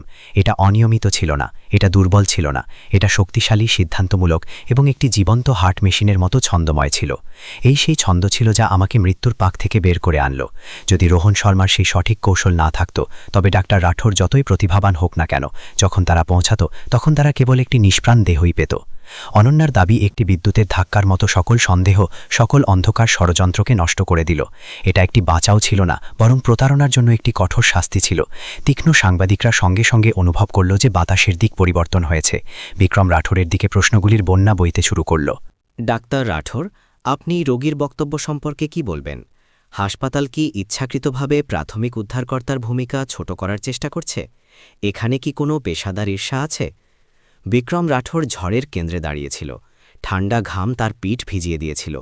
তার মনে হলো যেন তার পায়ের নিচের মাটি সরে যাচ্ছে। তার বছরের পর বছর ধরে তৈরি করা খ্যাতি আর প্রতিপত্তি একটি মহিলার কথা আর একটি ক্যাব চালকের কাজ দিয়ে মারাত্মকভাবে কেঁপে উঠছিল। অপমান আর লজ্জানো অনুভূতি তার মনকে গ্রাস করল। সে একজন চিকিৎসা প্রতিভা, জনতার সামনে তার ক্ষুদ্রতার জন্য উন্মোচিত হয়ে গেল। তার হাত কাঁপতে শুরু করল। তার আঙুলগুলি টেবিলের কিনারা এত শক্ত করে ধরছিল যে তার নখ সাদা হয়ে গিয়েছিল। সেই মুহূর্তে বিক্রম রাঠোরের হৃদয়ে ঈর্ষা অদৃশ্য হল না, বরং তা আরও অন্ধকার এবং আরও উন্মত্ত কিছুতে পরিবর্তিত হল। সে অনন্যার দিকে তাকাল, তার দৃঢ় চোখ দেখল এবং তারপর সেই সাংবাদিকদের দেখল যারা তার কাছ থেকে মুখ ফিরিয়ে নিচ্ছিল। তার অহংকারী অহংকার তাকে এই হার স্বীকার করার অনুমতি দিল না। এটা এভাবে হতে পারে না, বিক্রম তার চিন্তায় গোঙাল। আমি একজন ফাটা পড়া লোকের কাছে হারতে পারি না। আমি বিক্রম রাঠোর, আমি জীবনের নিয়ন্ত্রক। সে গভীর শ্বাস নিল এবং একটি বিকৃত, বাধ্য হাসি তৈরি করার চেষ্টা করল। হয়তো রোগী খুব আবেগপ্রবণ আর কিছুটা বিভ্রান্ত। আমরা মিস সিংয়ের ব্যক্তিগত অনুভূতির সম্মান করি, কিন্তু চিকিৎসার জন্য বস্তুনিষ্ঠ প্রমাণের প্রয়োজন হয়। আমরা এর আবার পর্যালোচনা করব। রাঠোরে কথাগুলি কোলাহলে ডুবে গেল। প্রেস কনফারেন্স বিশৃঙ্খলায় শেষ হল, কিন্তু সত্য সামনে এসেছিল। অনন্যা ক্লান্ত হয়ে রিয়ার কাঁধে লুটিয়ে পড়ল, কিন্তু তার ঠোঁটে একটি হালকা হাসি ছিল। সে জানত যে সে এইমাত্র কিছু সঠিক কাজ করেছে। রাস্তার পাশে চায়ের দোকানে রোহন শর্মা নিজের মুখ তার কঠোর হাতে লুকিয়ে নিল। তার কাঁধ কাঁপছিল। গরম জল তার আঙুলের ফাঁক দিয়ে গড়িয়ে পড়ছিল। এটা স্বস্তির জল ছিল, একটি অন্যায় ধুয়ে যাওয়ার জল ছিল। তার পুরো পৃথিবীর প্রশংসার প্রয়োজন ছিল না, তার কেবল একজনের প্রয়োজন ছিল, এবং সেই ব্যক্তি, সেই ধনী মেয়েটি, যে একটি আলাদা জগতের বলে মনে হয়েছিল, ঝড়ের সামনে তার সুরক্ষার জন্য দাঁড়িয়েছিল। কিন্তু গল্প এখানে শেষ হয়নি। যখন কনফারেন্স হলের আলো নিভে গেল, তখন বিক্রম রাঠোর দ্রুত তার অফিসের দিকে গেল এবং দরজা জোরে বন্ধ করে দিল। সে তার ব্রিফকেস দেওয়ালে জোরে ছুঁড়ে মারল। তার নিঃশ্বাস একজন আহত পশুর মতো হাঁপাচ্ছিল। তার চশমার পেছনের চোখগুলি তাদের তৈরি করা শান্ত স্বভাব হারিয়ে ফেলেছিল, এবং এখন তারা ঘৃণার লাল শিরায় ভরা ছিল। খুব ভালো, অনন্যা সিং, রোহন শর্মা। সে তার দাঁতের ভাগ দিয়ে ফোঁস করে উঠল। তার কণ্ঠস্বর রাগে বিকৃত হয়ে গিয়েছিল। তোমরা হিরো আর হিরোইনের খেলা খেলতে চাও? দেখি, যখন জীবন আরও একবার সুতোর ওপর ঝুলবে, তখন কি এই সস্তা মনুষ্যত্ব তোমাদের বাঁচাতে পারবে, নাকি তোমাদের আবারও আমার পায়ের নিচে হাঁটু গাড়তে হবে? বিক্রম রাঠোর একটি গোপন ড্রয়ার খুলল এবং লেবেল ছাড়া একটি ছোট শিশি বের করল। তার চোখ সেই শিশিটিকে দেখছিল, যা থেকে একটি ভয়ঙ্কর নিষ্ঠুরতা ঝরে পড়ছিল। প্রতিপত্তির বিপদের চাপ তাকে নৈতিকতার শেষ সীমা পার করতে ঠেলে দিয়েছিল। সে এখন একজন ডাক্তার ছিল না, সে একজন হতাশ জুয়ারি হয়ে গেল, যে হারা বাজি ফিরে পাওয়ার জন্য একজন রোগীর জীবনকে বাজি ধরতে প্রস্তুত ছিল। চিকিৎসার হাতির দাঁতের টাওয়ারের অন্ধকারে আরও একটি নিষ্ঠুর এবং বেপরোয়া পরিকল্পনা তৈরি হতে লাগল। সেই রাতে দিল্লিতে আবহাওয়ার শেষে একটি অপ্রত্যাশিত ঝড় এলো। ভারী বৃষ্টির ফোঁটা হাসপাতালের উঁচু ইমারতের কাছের ওপর জোরে জোরে আঘাত করছিল, যা একটি অস্থিরতা তৈরি করা আওয়াজ দিচ্ছিল, যেন পথভ্রষ্ট আত্মাদের দরজায় কড়া নাড়ার শব্দ। ভিআইপি আইসিইউতে পরিবেশ এত শান্ত ছিল যে কেউ এয়ার পিউরিফায়ারের মৃদু আওয়াজ এবং দেওয়ালে লাগানো ঘড়ির কাঁটার মৃদু ভারী টিকটিক শুনতে পারত। অনন্যা সিং হাসপাতালের বিছানায় ঘুমোচ্ছিল। অক্সিজেন মাস্কে পেছনে তার মুখ এখনও ক্লান্ত ছিল, কিন্তু এখন শান্ত ছিল। আজ দুপুরের প্রেস কনফারেন্সে বিদ্রোহের পরে সে তার উদ্ধারকর্তার সুরক্ষার জন্য তার অবশিষ্ট শক্তিও খরচ করে দিয়েছিল, এবং এখন তার শরীরের পূর্ণ বিশ্রামের প্রয়োজন ছিল। তার সহকর্মী রিয়া ঘরের কোণে সোফায় ঘুমিয়ে পড়েছিল। তার নোটবুক তার হাত থেকে অসাবধানতাবশত পড়ে গিয়েছিল। সবকিছু পীর্ণ ঘুমে ডুবে আছে বলে মনে হচ্ছিল, কিন্তু এটা আসল ঝড় আসার আগে একটি মিথ্যা নীরবতা ছিল। প্রায় 2টো সকালে জীবন সংকেত মনিটর থেকে অ্যালার্ম হঠাৎ বেজে উঠল। তার তীক্ষ্ণ ঘণ্টা শান্ত রাতকে চিরে দিল। স্ক্রিনে নিয়মিতভাবে চলতে থাকা সবুজ তরঙ্গ হঠাৎ অব্যবস্থিত হয়ে গেল, পাগলের মতো নাচতে লাগল এবং তারপর দ্রুত নিচে নামতে লাগল। SpO2 দ্রুত নামছিল, রক্তচাপ লাল সতর্ককরণ স্তর পর্যন্ত নেমে গেল। অনন্যার তীব্র খিঁচুনি হতে শুরু করল। তার বুক বাতাসের খোঁজে ফেটে যেতে চাইছিল। তার মুখ থেকে ফেনা বেরোতে লাগল। তার চোখ যন্ত্রণায় সাদা হয়ে গেল এবং বাইরে বেরিয়ে এলো। ডাক্তার, জরুরি অবস্থা, অনন্যা ম্যামের কি হলো? রিয়ার চিৎকার প্রতিধ্বনিত হল, যা পুরো ফ্লোরের ঘুম ভেঙে দিল। ঘরের দরজা খুলল এবং রাতের ডিউটিতে থাকা ডাক্তার আর নার্সদের একটি দল ঝড়ের মতো ভেতরে এলো, এবং তাদের নেতৃত্ব দিচ্ছিল আর কেউ নয়, বিক্রম রাঠোর। সে এখনও বাড়ি যায়নি। সে দুপুর থেকে তার অফিসে বসেছিল, খালি লেবেল ছাড়া শিশিটিকে দেখছিল, যা মেডিকেল বর্জ্যবিনে ফেলে দেওয়া হয়েছিল। এই মুহূর্তটির জন্য অপেক্ষা করছিল। সে একটি উন্মাদ এবং নিষ্ঠুর পরিকল্পনা তৈরি করেছিল, একটি মিথ্যা সংকট তৈরি করা, একটি প্রাকৃতিক চিকিৎসা জটিলতা, যাতে সে নিজে অনন্যাকে আরও একবার বাঁচাতে পারে। সে এটা প্রমাণ করতে চেয়েছিল যে তার জীবন তার হাতে আছে, যে কেবল বিক্রম রাঠোরের সোনালি হাতগুলিরই জীবন এবং মৃত্যুর সিদ্ধান্ত নেওয়ার অধিকার আছে, একজন ক্যাব চালকের ভাগ্যের নয়। এন্ডোট্রাকিয়াল ইন্টুবেশনের প্রস্তুতি নাও, অ্যাড্রেনালিন 1 মিলিগ্রাম আইভি দাও, ডিফিব্রিলেটর প্রস্তুত করো। বিক্রম রাঠোর জোরে চিৎকার করল। তার কণ্ঠস্বর তীব্র এবং অধিকারপূর্ণ ছিল, একটি পরিচিত যুদ্ধক্ষেত্রে একজন কমান্ডার ইন চিফের অধিকার প্রদর্শনের চেষ্টা করছিল। কিন্তু যখন সে বিছানার কাছে এলো এবং অনন্যাকে তীব্র যন্ত্রণায় ছটফট করতে দেখল, তখন তার মেরুদণ্ডে একটি ঠান্ডা স্রোত বইল। তার অবস্থা তার গণনার চেয়েও অনেক খারাপ ছিল। সে কেবল হৃদয়ের ছন্দে হালকা গোলমাল তৈরি করার জন্য একটি ছোট ডোজের উদ্দেশ্য করেছিল, কিন্তু অনন্যার আগে থেকেই দুর্বল শরীর বিষের উপর খুব হিংস্র প্রতিক্রিয়া দিয়েছিল। একটি নিয়ন্ত্রিত সংকটের পরিবর্তে সে অ্যানাফিল্যাকটিক শক এবং ভেন্ট্রিকুলার ফিব্রিলেশনের অবস্থায় যাচ্ছিল। মৃত্যুর দরজা ঠিক তার সামনে খোলা ছিল। 200 জুলে চার্জ করো, সরো। রাঠোর 2টি ডিফিব্রিলেটর প্যাডেল ধরল এবং জোরে চিৎকার করল, ধাম। বিদ্যুতের ঝাঁকুনির পরে অনন্যার শরীর গদিতে লাফিয়ে উঠল। সবার চোখ মনিটর স্ক্রিনের দিকে স্থির হয়ে গেল। এখনও বিশৃঙ্খল ভেন্ট্রিকুলার ফিব্রিলেশনের তরঙ্গ ছিল। হৃদয় স্বাভাবিক সাইনাস ছন্দে ফিরে আসেনি। দ্বিতীয়বার 270 জুল। রাঠোরের কণ্ঠস্বর কাঁপতে লাগল, অস্বাভাবিকভাবে উঁচু হয়ে গেল। ধাম।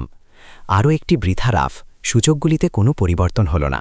অ্যালার্মের বিপ বিপ বিপ আওয়াজ মৃত্যুর কাউন্টডাউনের মতো তীব্র হয়ে উঠেছিল। ঠান্ডা ঘামের ফোঁটা বিক্রম রাঠোরের কপাল থেকে নামতে লাগল, তার চশমার ওপর এসে তার দৃষ্টিকে ঝাপসা করছিল। সে অনুভব করল যে সে নিয়ন্ত্রণ হারাচ্ছে। যে রাক্ষসটিকে সে ছেড়েছিল সে এখন তাকেই গ্রাস করতে ফিরে আসছিল। সে তার হাতগুলির দিকে তাকাল, সেই হাতগুলি যাদের কখনো সোনালি হাত, ঐশ্বরিক হাত বলা হতো, এখন অনিয়ন্ত্রিতভাবে কাঁপছিল। এই কাঁপনি ক্লান্তি থেকে নয়, বরং সবচেয়ে গভীর আদিম ভয় থেকে আসছিল। এটা একজন খুনির ভয় ছিল, যে বুঝতে পারছিল যে সে অনেকের সামনে তার শিকারকে মারতে চলেছে। ডাক্তার রাঠোর, রক্ত অক্সিজেন শার্টের নিচে চলে গেছে। আমাদের এখনই ট্র্যাকিওটমি করতে হবে। ডাক্তার মেহরার আতঙ্কিত কণ্ঠস্বর তাকে মনে করিয়ে দিল। রাঠোর ঘাবড়ে গিয়ে ল্যারিঙ্গোস্কোপ তুলল।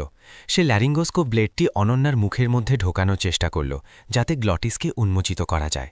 এটা একটি মৌলিক কৌশল ছিল, যা সে হাজার হাজার বার করেছিল, চোখ বন্ধ করেও করতে পারত।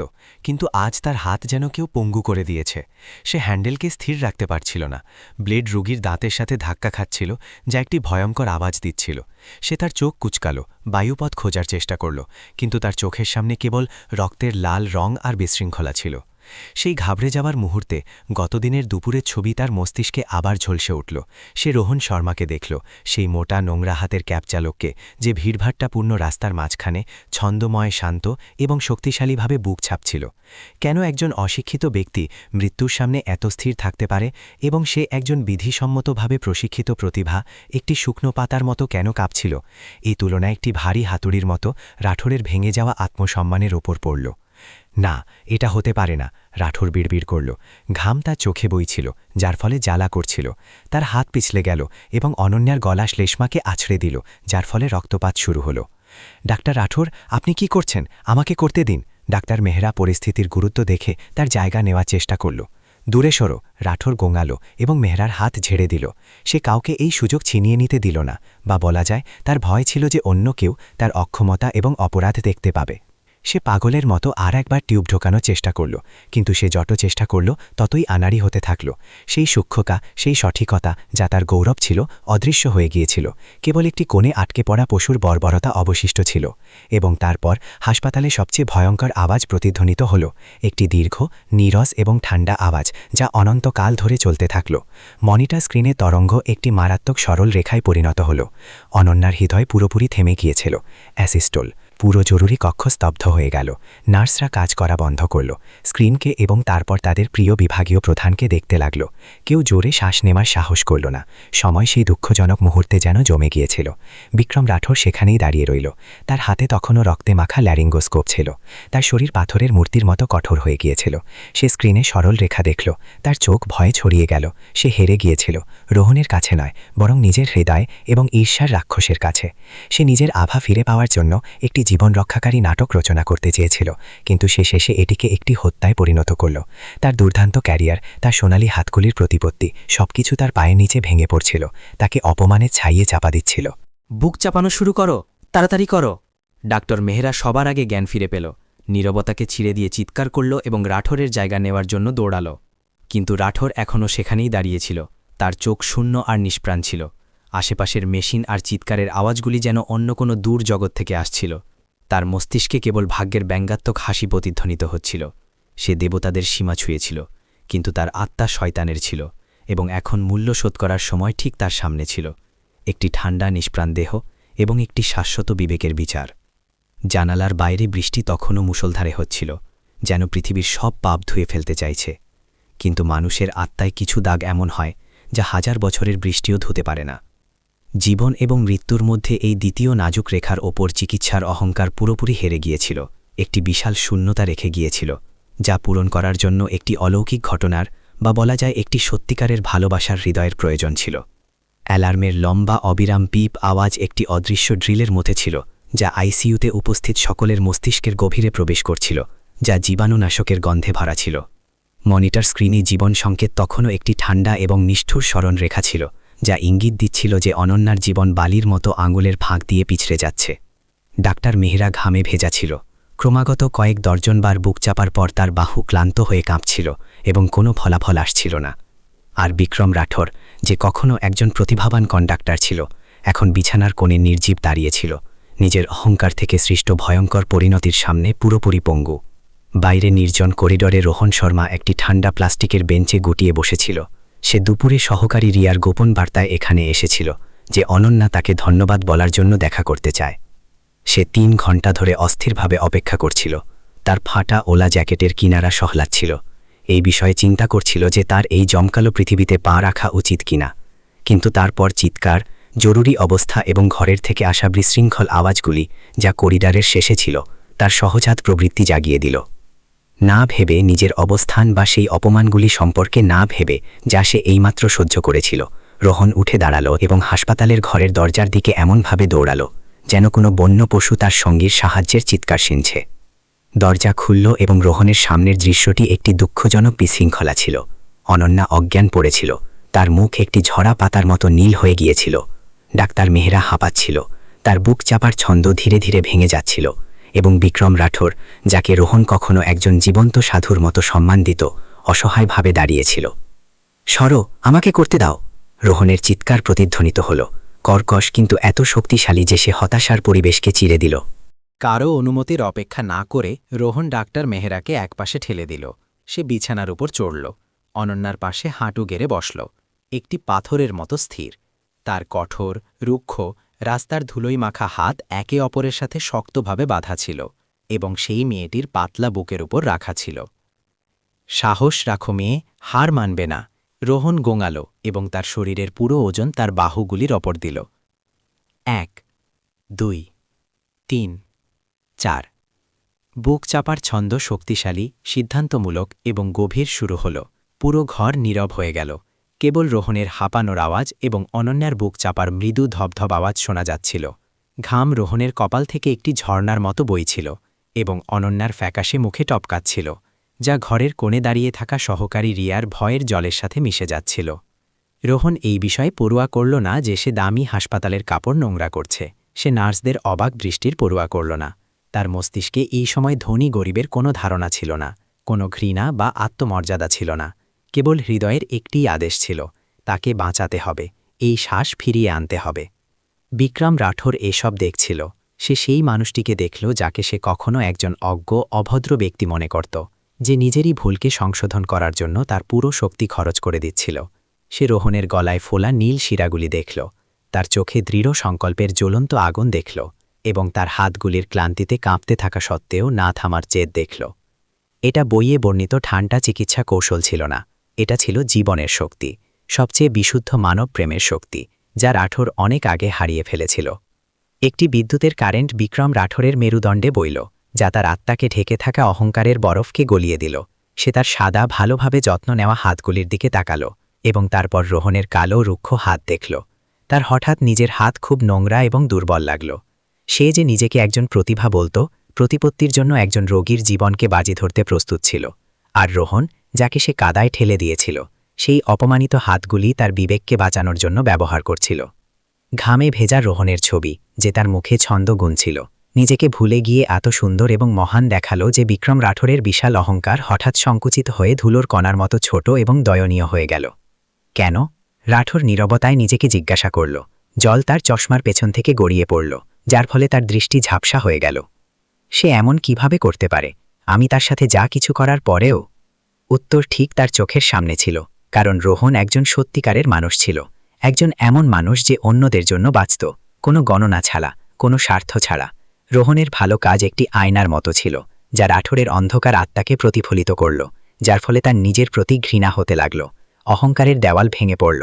তার জীবনে প্রথমবারের মতো সেই অহংকারী বিভাগীয় প্রধান নিজেকে একজন ক্যাব চালকের সামনে এত নীচ এবং ছোট অনুভব করল। অ্যাড্রেনালিনের আরও একটি ডোজ, তাড়াতাড়ি করো। রোহন মাথা না তুলেই চিৎকার করল, এবং রাঠোরের চিন্তার শৃঙ্খল ভেঙে দিল। সেই চিৎকার একটি জাগরণের আদেশের মতো ছিল। রাঠোর চমকে গেল, দ্রুত তার জল মুছে নিল। সে আর দেখতে পারছিল না। যদি সে এইভাবে কাপুরুষ হয়ে থাকে, তবে সে একজন ডাক্তার কেহলাতে পারে না। ওষুধটা আমাকে দাও। রাঠোর দৌড়ালো এবং নার্সের হাত থেকে সিরিঞ্জ ছিনিয়ে নিল। সে কাঁপতে কাঁপতে একটি শিরা খোঁজার চেষ্টা করল, কিন্তু যখন সে রোহনের অসাধারণ প্রচেষ্টা দেখল, তখন তার হাত হঠাৎ স্থির হয়ে গেল। সে সিদ্ধান্তমূলকভাবে ওষুধ ইনজেক্ট করল। রোহন ভাই, হাত বদল করো, তুমি ক্লান্ত হয়ে গেছ, আমাকে করতে দাও, রাঠোর বলল। তার কণ্ঠস্বর কাঁপছিল, কিন্তু আগে কখনো না শোনা সততা দিয়ে ভরা ছিল। রোহন ওপরে তাকালো। ঘাম তার চোখে বইছিল, যার ফলে জ্বালা করছিল। সে সেই ডাক্তারের চোখে এখন আর অবজ্ঞা নয়, বরং অনুশোচনা এবং মিনতি দেখল। একটি দ্রুত মাথা নাড়ানো। রোহন পিছু হটল এবং রাঠোর বুক চাপানো চালিয়ে গেল। দুইজন মানুষ, দুই জগৎ, দুই শ্রেণী এখন জীবনের লড়াইয়ে এক হয়ে গিয়েছিল। ছন্দ ফিরে এলো। রাঠোর বুক চাপছিল এবং রোহন অ্যাম্বু ব্যাগ থেকে শ্বাস দিচ্ছিল। তারা একে অপরের সাথে অদ্ভুতভাবে সামঞ্জস্য স্থাপন করল, যেন সব ঘৃণা এবং শত্রুতা কখনোই বিদ্যমান ছিল না। টট টট টট মনিটর থেকে একটি অলৌকিক আওয়াজ প্রতিধ্বনিত হল। একটি ধুকপুকানি, দুটি ধুকপুকানি, তারপর তিনটি। সবুজ তরঙ্গ আবার ঢেউ দিতে লাগল, দুর্বল কিন্তু নিয়মিত। পালস ফিরে এসেছে, হৃদয় আবার ধুকপুক করছে। ডাক্তার মেহরা আনন্দের সাথে চিৎকার করল, তার কণ্ঠস্বর ভেঙে গেল। রোহন ঠান্ডা ফ্লোরে পড়ে গেল, একটি ভাঙা ধমনির মতো হাঁপাচ্ছিল। সে পুরোপুরি ক্লান্ত হয়ে পড়েছিল। তার হাত পা এত ক্লান্ত ছিল যে সে সেগুলোকে তুলতে পারছিল না, কিন্তু তার শুকনো ফাটা ঠোঁটে একটি উজ্জ্বল হাসি ফুটে উঠল। সে বেঁচে গেল। বিক্রম রাঠোর তার হাত থামাল এবং ধীরে ধীরে স্থির হয়ে আসা জীবন সংকেত দেখল। সে ঘুরল এবং ফ্লোরে পড়ে থাকা রোহনকে দেখল। লজ্জার একটি অনুভূতি তার গলায় উথলে পড়ল। সে এগিয়ে গেল, ধীরে ধীরে একটি হাঁটুতে ফ্লোরে বসে পড়ল। একটি এমন কাজ যা সে তার জীবনে কখনো কারো সামনে করেনি, বিশেষ করে এমন কারো সামনে যে তার চেয়ে নিম্ন শ্রেণীর। ধন্যবাদ, রাঠোর বলল, তার কণ্ঠস্বর গভীর এবং মৃদু ছিল, কিন্তু এতটা যে রোহন শুনতে পেল। আমাকে এটা শেখানোর জন্য ধন্যবাদ যে একজনকে কিভাবে বাঁচাতে হয়। রোহন রাঠোরের দিকে তাকালো। তার চোখগুলি দয়ালু এবং আশ্চর্যজনকভাবে ক্ষমাশীল ছিল। সে কোনো অভিযোগ করল না, কোনো উপদেশ দিল না। সে কেবল ডাক্তারকে চাপড় মারল এবং ক্লান্ত হাসি নিয়ে বলল, ডাক্তার সাহেব, আপনি বাঁচাতে পেরেছেন, এটাই ভালো। মানুষের জীবন সবচেয়ে গুরুত্বপূর্ণ। সেই সরল বাক্যটি একটি শেষ ছুরির মতো ছিল, যা বিক্রম রাঠোরের আত্মাকে বাঁধা স্বার্থপরতার দড়িকে কেটে দিল। সে তার মাথা নত করল। জল সাদা টাইলস ফ্লোরে পড়তে লাগল। সেই মৃত্যুর ওপর বিজয়ে মুহূর্তে একজন অহংকারী বিক্রম রাঠোর মারা গিয়েছিল, এমন একজন মানুষের জন্য জায়গা তৈরি করার জন্য যে চিকিৎসা, নৈতিকতা এবং চরিত্রের ওপর নিজের প্রথম পাঠ আবার শিখছিল। জানালার বাইরে বৃষ্টি থেমে গিয়েছিল, যার ফলে দিল্লির রাতের আকাশে মিটমিট করা তারা দেখা যাচ্ছিল, যেন তারা কেবল একটি দেহের নয়, বরং সেই আত্মাগুলির পুনর্জন্মের সাক্ষী ছিল, যারা এইমাত্র বিবেকের আলো খুঁজে পেয়েছিল। ভোরের প্রথম রশ্মি কাচের জানালা দিয়ে ছেকে এসে হাসপাতালের ফ্লোরে সোনালি রোদ ছড়াচ্ছিল, যেখানে এখনও জীবাণুনাশকের গন্ধ এবং গতরাতের জীবন-মৃত্যুর লড়াইয়ের স্বাদ বাকি ছিল। অনন্যা সিংহের জীবন সংকেত মনিটরের তরঙ্গ এখন একটি নিয়মিত, শান্ত ছন্দে ফিরে এসেছিল, যেন একটি গভীর ঘুমে শুয়ে থাকা শিশুর শ্বাস। সবচেয়ে ভয়ঙ্কর ঝড় চলে গিয়েছিল এবং তার পেছনে একটি আশ্চর্যজনকভাবে হালকা নীরবতা রেখে গিয়েছিল। এটা হতাশার ছাই থেকে পুনরুজ্জীবিত জীবনের নীরবতা ছিল। রোহন শর্মা করিডরের কোণে ফ্লোরে বসেছিল। তার পিঠ দেওয়ালে ঠেস দিয়েছিল। তার চোখ বন্ধ ছিল, কিন্তু তার মুখে একটি ক্লান্ত হাসি ছিল। সে এত ক্লান্ত হয়ে পড়েছিল যে সে তার কপালে শুকনো ঘামের দাগ মোছার জন্য নিজের হাতও তুলতে পারছিল না, কিন্তু তার হৃদয় আকাশের মেঘের মতো হালকা ছিল। হাসপাতালের ঘরের ভেতরে বিক্রম রাঠোর সাবধানে অনন্যার জন্য কম্বল ঠিক করছিল। আজ বিভাগীয় প্রধানের কাজে সেই সাধারণ বাহ্যিকতা ছিল না, বরং সেগুলো ধীর, কোমল এবং সম্মান দিয়ে ভরা ছিল। সে রোগীর শান্ত মুখের দিকে তাকালো এবং তারপর দরজার দিকে দেখল, যেখানে সেই ক্যাব চালক ঘুমোচ্ছিল। লজ্জা আর সম্মানের এক মিশ্র অনুভূতি তার হৃদয়ে উথলে পড়ল, যা তার শেষ সামান্য ঈর্ষাকেও ধুয়ে দিল। 2 দিন পর হাসপাতালের বড় হলে আরও একটি অপ্রত্যাশিত প্রেস কনফারেন্স আয়োজিত হল, কিন্তু এইবার পরিবেশ পুরোপুরি আলাদা ছিল। কোনো ব্যবস্থা ছিল না, কোনো মিথ্যা চিত্রনাটকও ছিল না। বিক্রম রাঠোর মঞ্চে এলেন, কোনো কাগজ বা কোনো জাল নথি ছাড়া। সে তার সাদা কোটটি খুলে রাখল, যা ক্ষমতার প্রতীক ছিল, যাকে সে কখনো নিজের অহংকারের জন্য একটি ঢাল মনে করত, এবং তাকে টেবিলের উপর পরিপাটি করে রাখল। সে সেখানে কেবল একজন নগ্ন মানুষ হিসাবে সত্যের সামনে দাঁড়িয়েছিল, শত শত ক্যামেরা লেন্সের মুখোমুখি হয়ে। আমি ক্ষমা চাইছি, রাঠোর বলল। তার কণ্ঠস্বর সবসময়ের মতো প্রতিধ্বনিত হচ্ছিল না, বরং গভীর, কাঁপতে থাকা, কিন্তু প্রতিটি শব্দ স্পষ্ট ছিল। আমি রোহন শর্মার কাছে ক্ষমা চাইছি, আমি রোগী অনন্যা সিংহের কাছে ক্ষমা চাইছি, এবং আমি নিজের বিবেকের কাছে ক্ষমা চাইছি। পুরো হল নীরব হয়ে গেল।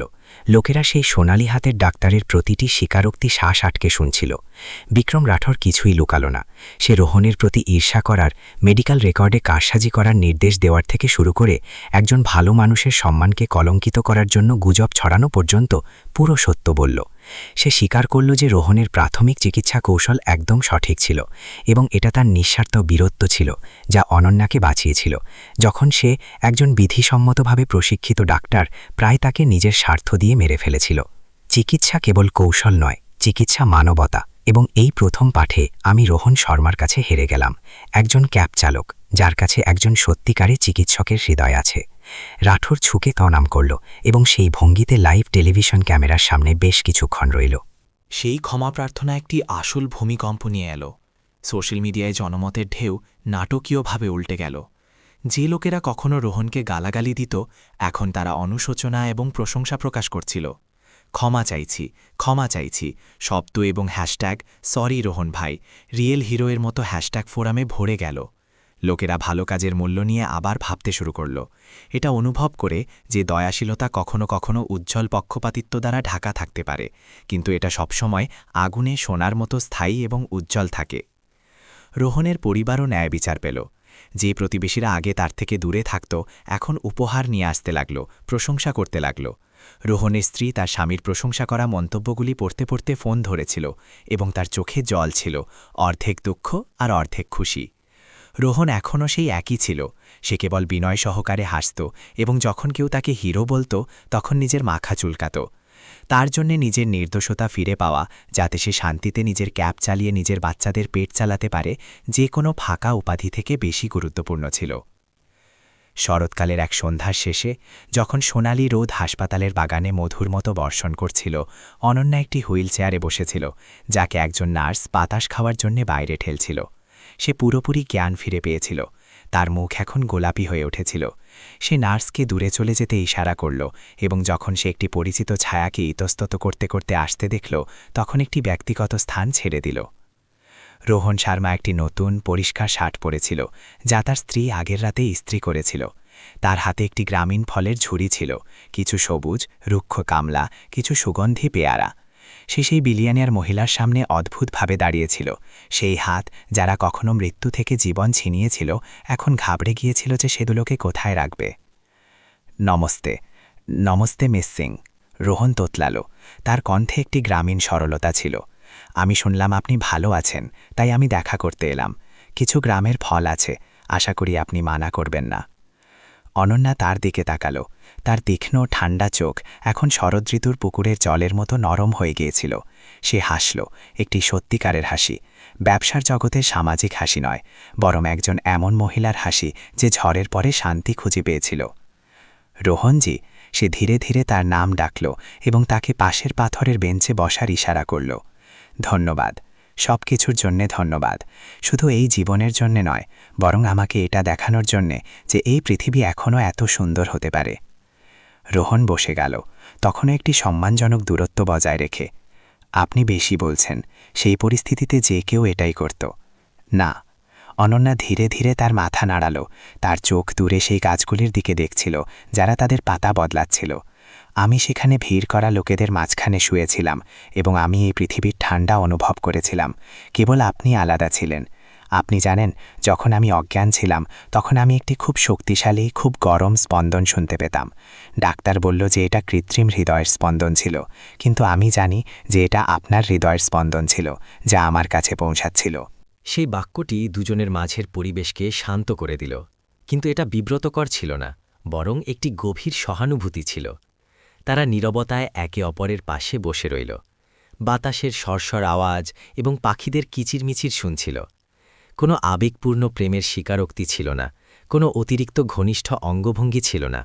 কেবল দুটি আত্মার একটি হালকা কম্পন ছিল, যা দুটি ভিন্ন জগতের ছিল, এবং এখন তারা একটি পবিত্র মিলনের স্থান খুঁজে পেয়েছিল।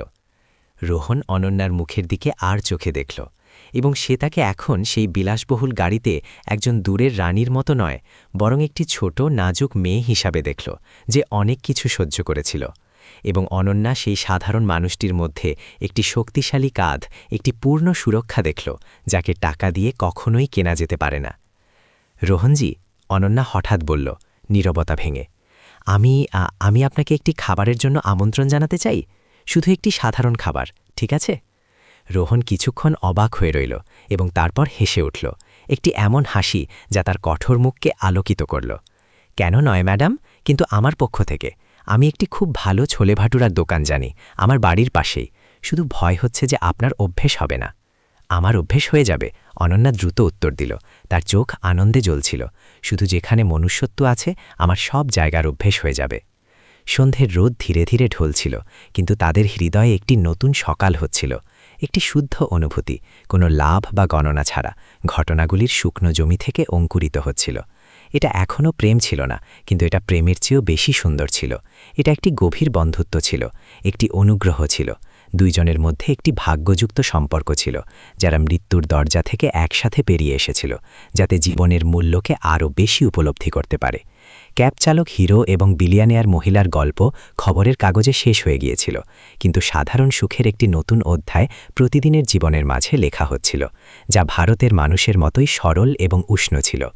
দিল্লিতে শরৎকালের শেষ দিনগুলি ধীরে ধীরে ঠান্ডা বাতাসের মিষ্টিতে কাটছিল, যা তার সাথে শেষ হলুদ পাতাগুলি রাস্তায় ছড়িয়ে দিচ্ছিল এবং খালি ডালগুলিকে রূপালী আকাশের সামনে উন্মোচিত করছিল। চিকিৎসা কেলেঙ্কারি এবং ক্যাব চালক হিরোর মিডিয়া জ্বর ধীরে ধীরে কমে গিয়েছিল এবং তার জায়গায় প্রতিদিনের ব্যস্ত জীবন ফিরে এসেছিল। কিন্তু গল্পের চরিত্রগুলির জন্য সেই ঝড় পেরিয়ে যায়নি, বরং সে নতুন বীজ রেখেছিল, যা ঠিক হয়ে যাওয়া মানসিক ক্ষত থেকেই অঙ্কুরিত হচ্ছিল। আন্তর্জাতিক হাসপাতালে কার্ডিওলজি বিভাগের প্রধানের ঘর, যা সবসময় আলো এবং স্বাক্ষরকারীদের দিয়ে ভরা থাকত, এখন অদ্ভুতভাবে শান্ত ছিল। বিক্রম রাঠোর জানালার পাশে দাঁড়িয়েছিল, চুপচাপ তার শেষ ব্যক্তিগত জিনিসগুলিকে একটি ছোট কার্ডবোর্ডের বাক্সে প্যাক করছিল। সে তার নামের প্লেটটি নামালো, যার ওপর অনেক উজ্জ্বল ডিগ্রি এবং উপাধি খোদাই করা ছিল। তাকে দরজা থেকে সরালো, তাকে কিছুক্ষণ দেখল এবং তারপর ধীরে ধীরে তাকে বাক্সের নিচে রেখে দিল। কোনো অনুশোচনা বা রাগ ছিল না। সেই প্রতিভাবান ডাক্তারের চশমার পেছনের চোখগুলিতে এখন কেবল শান্তি এবং স্থিরতা ছিল। পরিচালক মণ্ডল রাঠোরকে থাকার প্রস্তাব দিয়েছিল, শুধু কিছু সময়ের জন্য ছুটি নেওয়ার জন্য, যতক্ষণ না জনমত শান্ত হয়, এবং তারপর নিজের পুরনো অবস্থানে ফিরে আসার জন্য, কারণ তার প্রতিভা অনস্বীকার্য ছিল। কিন্তু রাঠোর মানা করে দিল। সে নিজের পদত্যাগপত্র দিয়ে দিল এবং আরও একটি আবেদন জমা দিল, যা পুরো চিকিৎসা বোর্ডকে অবাক করে দিল। একটি দূরবর্তী পাহাড়ি এলাকায়, যেখানে সুবিধার সবচেয়ে বেশি অভাব ছিল, সেখানে চিকিৎসা নৈতিকতা এবং ক্লিনিক্যাল সাইকোলজিতে পুনরায় প্রশিক্ষণ নেওয়ার আবেদন। সে সবচেয়ে কঠিন পথটি বেছে নিল, শুরুর বিন্দুতে ফিরে গিয়ে একজন প্রশিক্ষণার্থী ডাক্তার হয়ে রোগীদের হৃদয়ের স্পন্দনকে নিজের কান এবং নিজের হৃদয় দিয়ে শুনতে শেখার জন্য, নিষ্প্রাণ ঠান্ডা মেশিনগুলির মাধ্যমে নয়। রাঠোর হাসপাতালের গেট থেকে বাইরে এলো এবং শহরের ধুলো ভরা কিন্তু স্বাধীন বাতাসের একটি গভীর শ্বাস নিল। সে তার হাতগুলি দেখল, সেই হাত যা কখনো উচ্চাকাঙ্ক্ষা দিয়ে কাঁপত, এখন তারা বিবেকের স্থিরতা ফিরে পেয়েছিল। সে জানত যে নিজেকে ঠিক করার যাত্রা এখনও খুব দীর্ঘ হবে, কিন্তু সে এখন একা ছিল না, কারণ সে একজন ডিগ্রি ছাড়া শিক্ষকের কাছ থেকে সবচেয়ে বড় শিক্ষাটি শিখেছিল, জীবনের সামনে বিনম্রতার শিক্ষা। শহরের আরও একটি কোণে, দিল্লির একটি সরু আঁকাবাঁকা গলিতে, রোহন শর্মার জীবনও একটি নতুন, সরল কিন্তু সার্থক অধ্যায় প্রবেশ করেছিল। সে এখনও ক্যাব চালাত, এখনও সেই ফ্যাকাশে নীল ইউনিফর্ম পরত, কিন্তু এখন তার হাতার ওপর একটি লাল ফিতে ছিল, যার ওপর সোনালি অক্ষরে এমব্রয়ডারি করা ছিল, ফার্স্ট অ্যাঞ্জেল প্রাথমিক চিকিৎসা সহায়তা দল, রোহন শর্মা গ্রুপ। ঘটনার পরে রোহন তার ভাগ্য বদলানোর জন্য সম্প্রদায় থেকে কোনো দান গ্রহণ করল না। সে অনন্যা এবং একটি চ্যারিটি ফান্ড দ্বারা দেওয়া সহায়তা অর্থ ব্যবহার করল ব্যান্ডেজ, ওষুধ, রক্তচাপ মাপার মেশিন এবং মিনি অক্সিজেন সিলিন্ডার কেনার জন্য। সে ক্যাব চালক, শিপার এবং রাস্তার পাশে চা বিক্রেতাদের, যারা গরিব কিন্তু উৎসাহী শ্রমিক ছিল, তাদের একত্র করল এবং একটি দ্রুত প্রতিক্রিয়া দল গঠন করল। প্রতি সন্ধ্যায় তাদের রুজি রোজগার করার পরে তারা একটি পার্কে একত্র হতো, যেখানে রোহন ডাক্তার রাঠোরের দূরবর্তী নির্দেশনার সাথে, যা ইমেলের মাধ্যমে পেশাদার আদান প্রদান করত, লোকেদের বুক চাপার, ক্ষতস্থানে ব্যান্ডেজ বাঁধার পদ্ধতি শেখাত। লোকেরা এখন তাকে কৌতূহলী হিরো হিসাবে নয়, বরং আদর করে রোহন চাচা বাঁচানেওয়ালা বলত। রোহনের খুশি এখন দামি রাইডগুলিতে নয়, বরং একজন বৃদ্ধ মহিলার হাসিতে ছিল, যাকে সে পড়ে যাওয়ার পরে প্রাথমিক চিকিৎসা দিয়েছিল, বা একজন যুবতী মায়ের কৃতজ্ঞ চোখে ছিল যখন সে মাঝরাতে তার বাচ্চার জ্বর কমাতে সাহায্য করেছিল। সে অনুভব করল যে আমিরই মানিব্যাগের পুরুত্বে নয়, বরং রাতে এটা জেনে গভীর ঘুমোতে পারাতে আছে যে আজকের দিনটি সে দরকারিভাবে কাটিয়েছে। এবং অনন্যা, সেই অহংকারী কিন্তু কাঁটাযুক্ত গোলাপও তার ঠান্ডা বাইরের স্তরটি খুলে ফেলেছিল এবং সূর্যের আলোতে ফুটে উঠেছিল। তার দ্বারা স্থাপিত আম আদমি কা দিল চ্যারিটি ফান্ড জমকালো গালা ডিনার আয়োজিত করত না। ফান্ডের অফিস কেবল একটি ছোট ঘর ছিল, যেখানে অনন্যা সাধারণ পোশাকে, কম মেকআপের সাথে ব্যক্তিগতভাবে প্রতিটি ফাইল, প্রতিটি সাহায্যের চিঠি পড়ত। সে কেবল আর্থিক সাহায্যই দিত না, সে সম্প্রদায়ের জন্য প্রাথমিক চিকিৎসা দক্ষতা প্রশিক্ষণের একটি নেটওয়ার্কও তৈরি করল, এই ইচ্ছা নিয়ে যে এখন আর কেউ উদাসীনতা বা অজ্ঞতার কারণে বৃথা মারা যাবে না, যেমনটা সে প্রায় ভুগেছিল। জীবন এবং মৃত্যুর কিনারায় দাঁড়িয়ে অনন্যা বুঝেছিল যে টাকা সবচেয়ে ভালো ডাক্তার কিনতে পারে, কিন্তু এটা নিঃস্বার্থ ভালো কাজের একটি মুহূর্ত কিনতে পারে না। সে দেবার মাধ্যমে নিজের একাকী আত্মার জন্য চিকিৎসা খুঁজে পেয়েছিল। তার হৃদয়ের শূন্যতা ধীরে ধীরে মানবিক গল্প দিয়ে লোকেদের মধ্যে সংযোগ দিয়ে ভরে গেল। গল্পটি একটি শীতকালের রবিবার সকালে শেষ হয়, যখন সকালের কুয়াশা তখনও ইন্ডিয়া গেটের কাছে পুকুরের উপর একটি পাতলা, রহস্যময় ঘুমটার মতো ছেয়েছিল। সকাল ৫টায় দিল্লির রাস্তা শান্ত ছিল, কেবল পরিচ্ছন্ন কর্মীদের ঝাড়ুর সরসর আওয়াজ এবং একটি গলি থেকে আসা গরম গরম পকোড়ার আওয়াজ ছিল।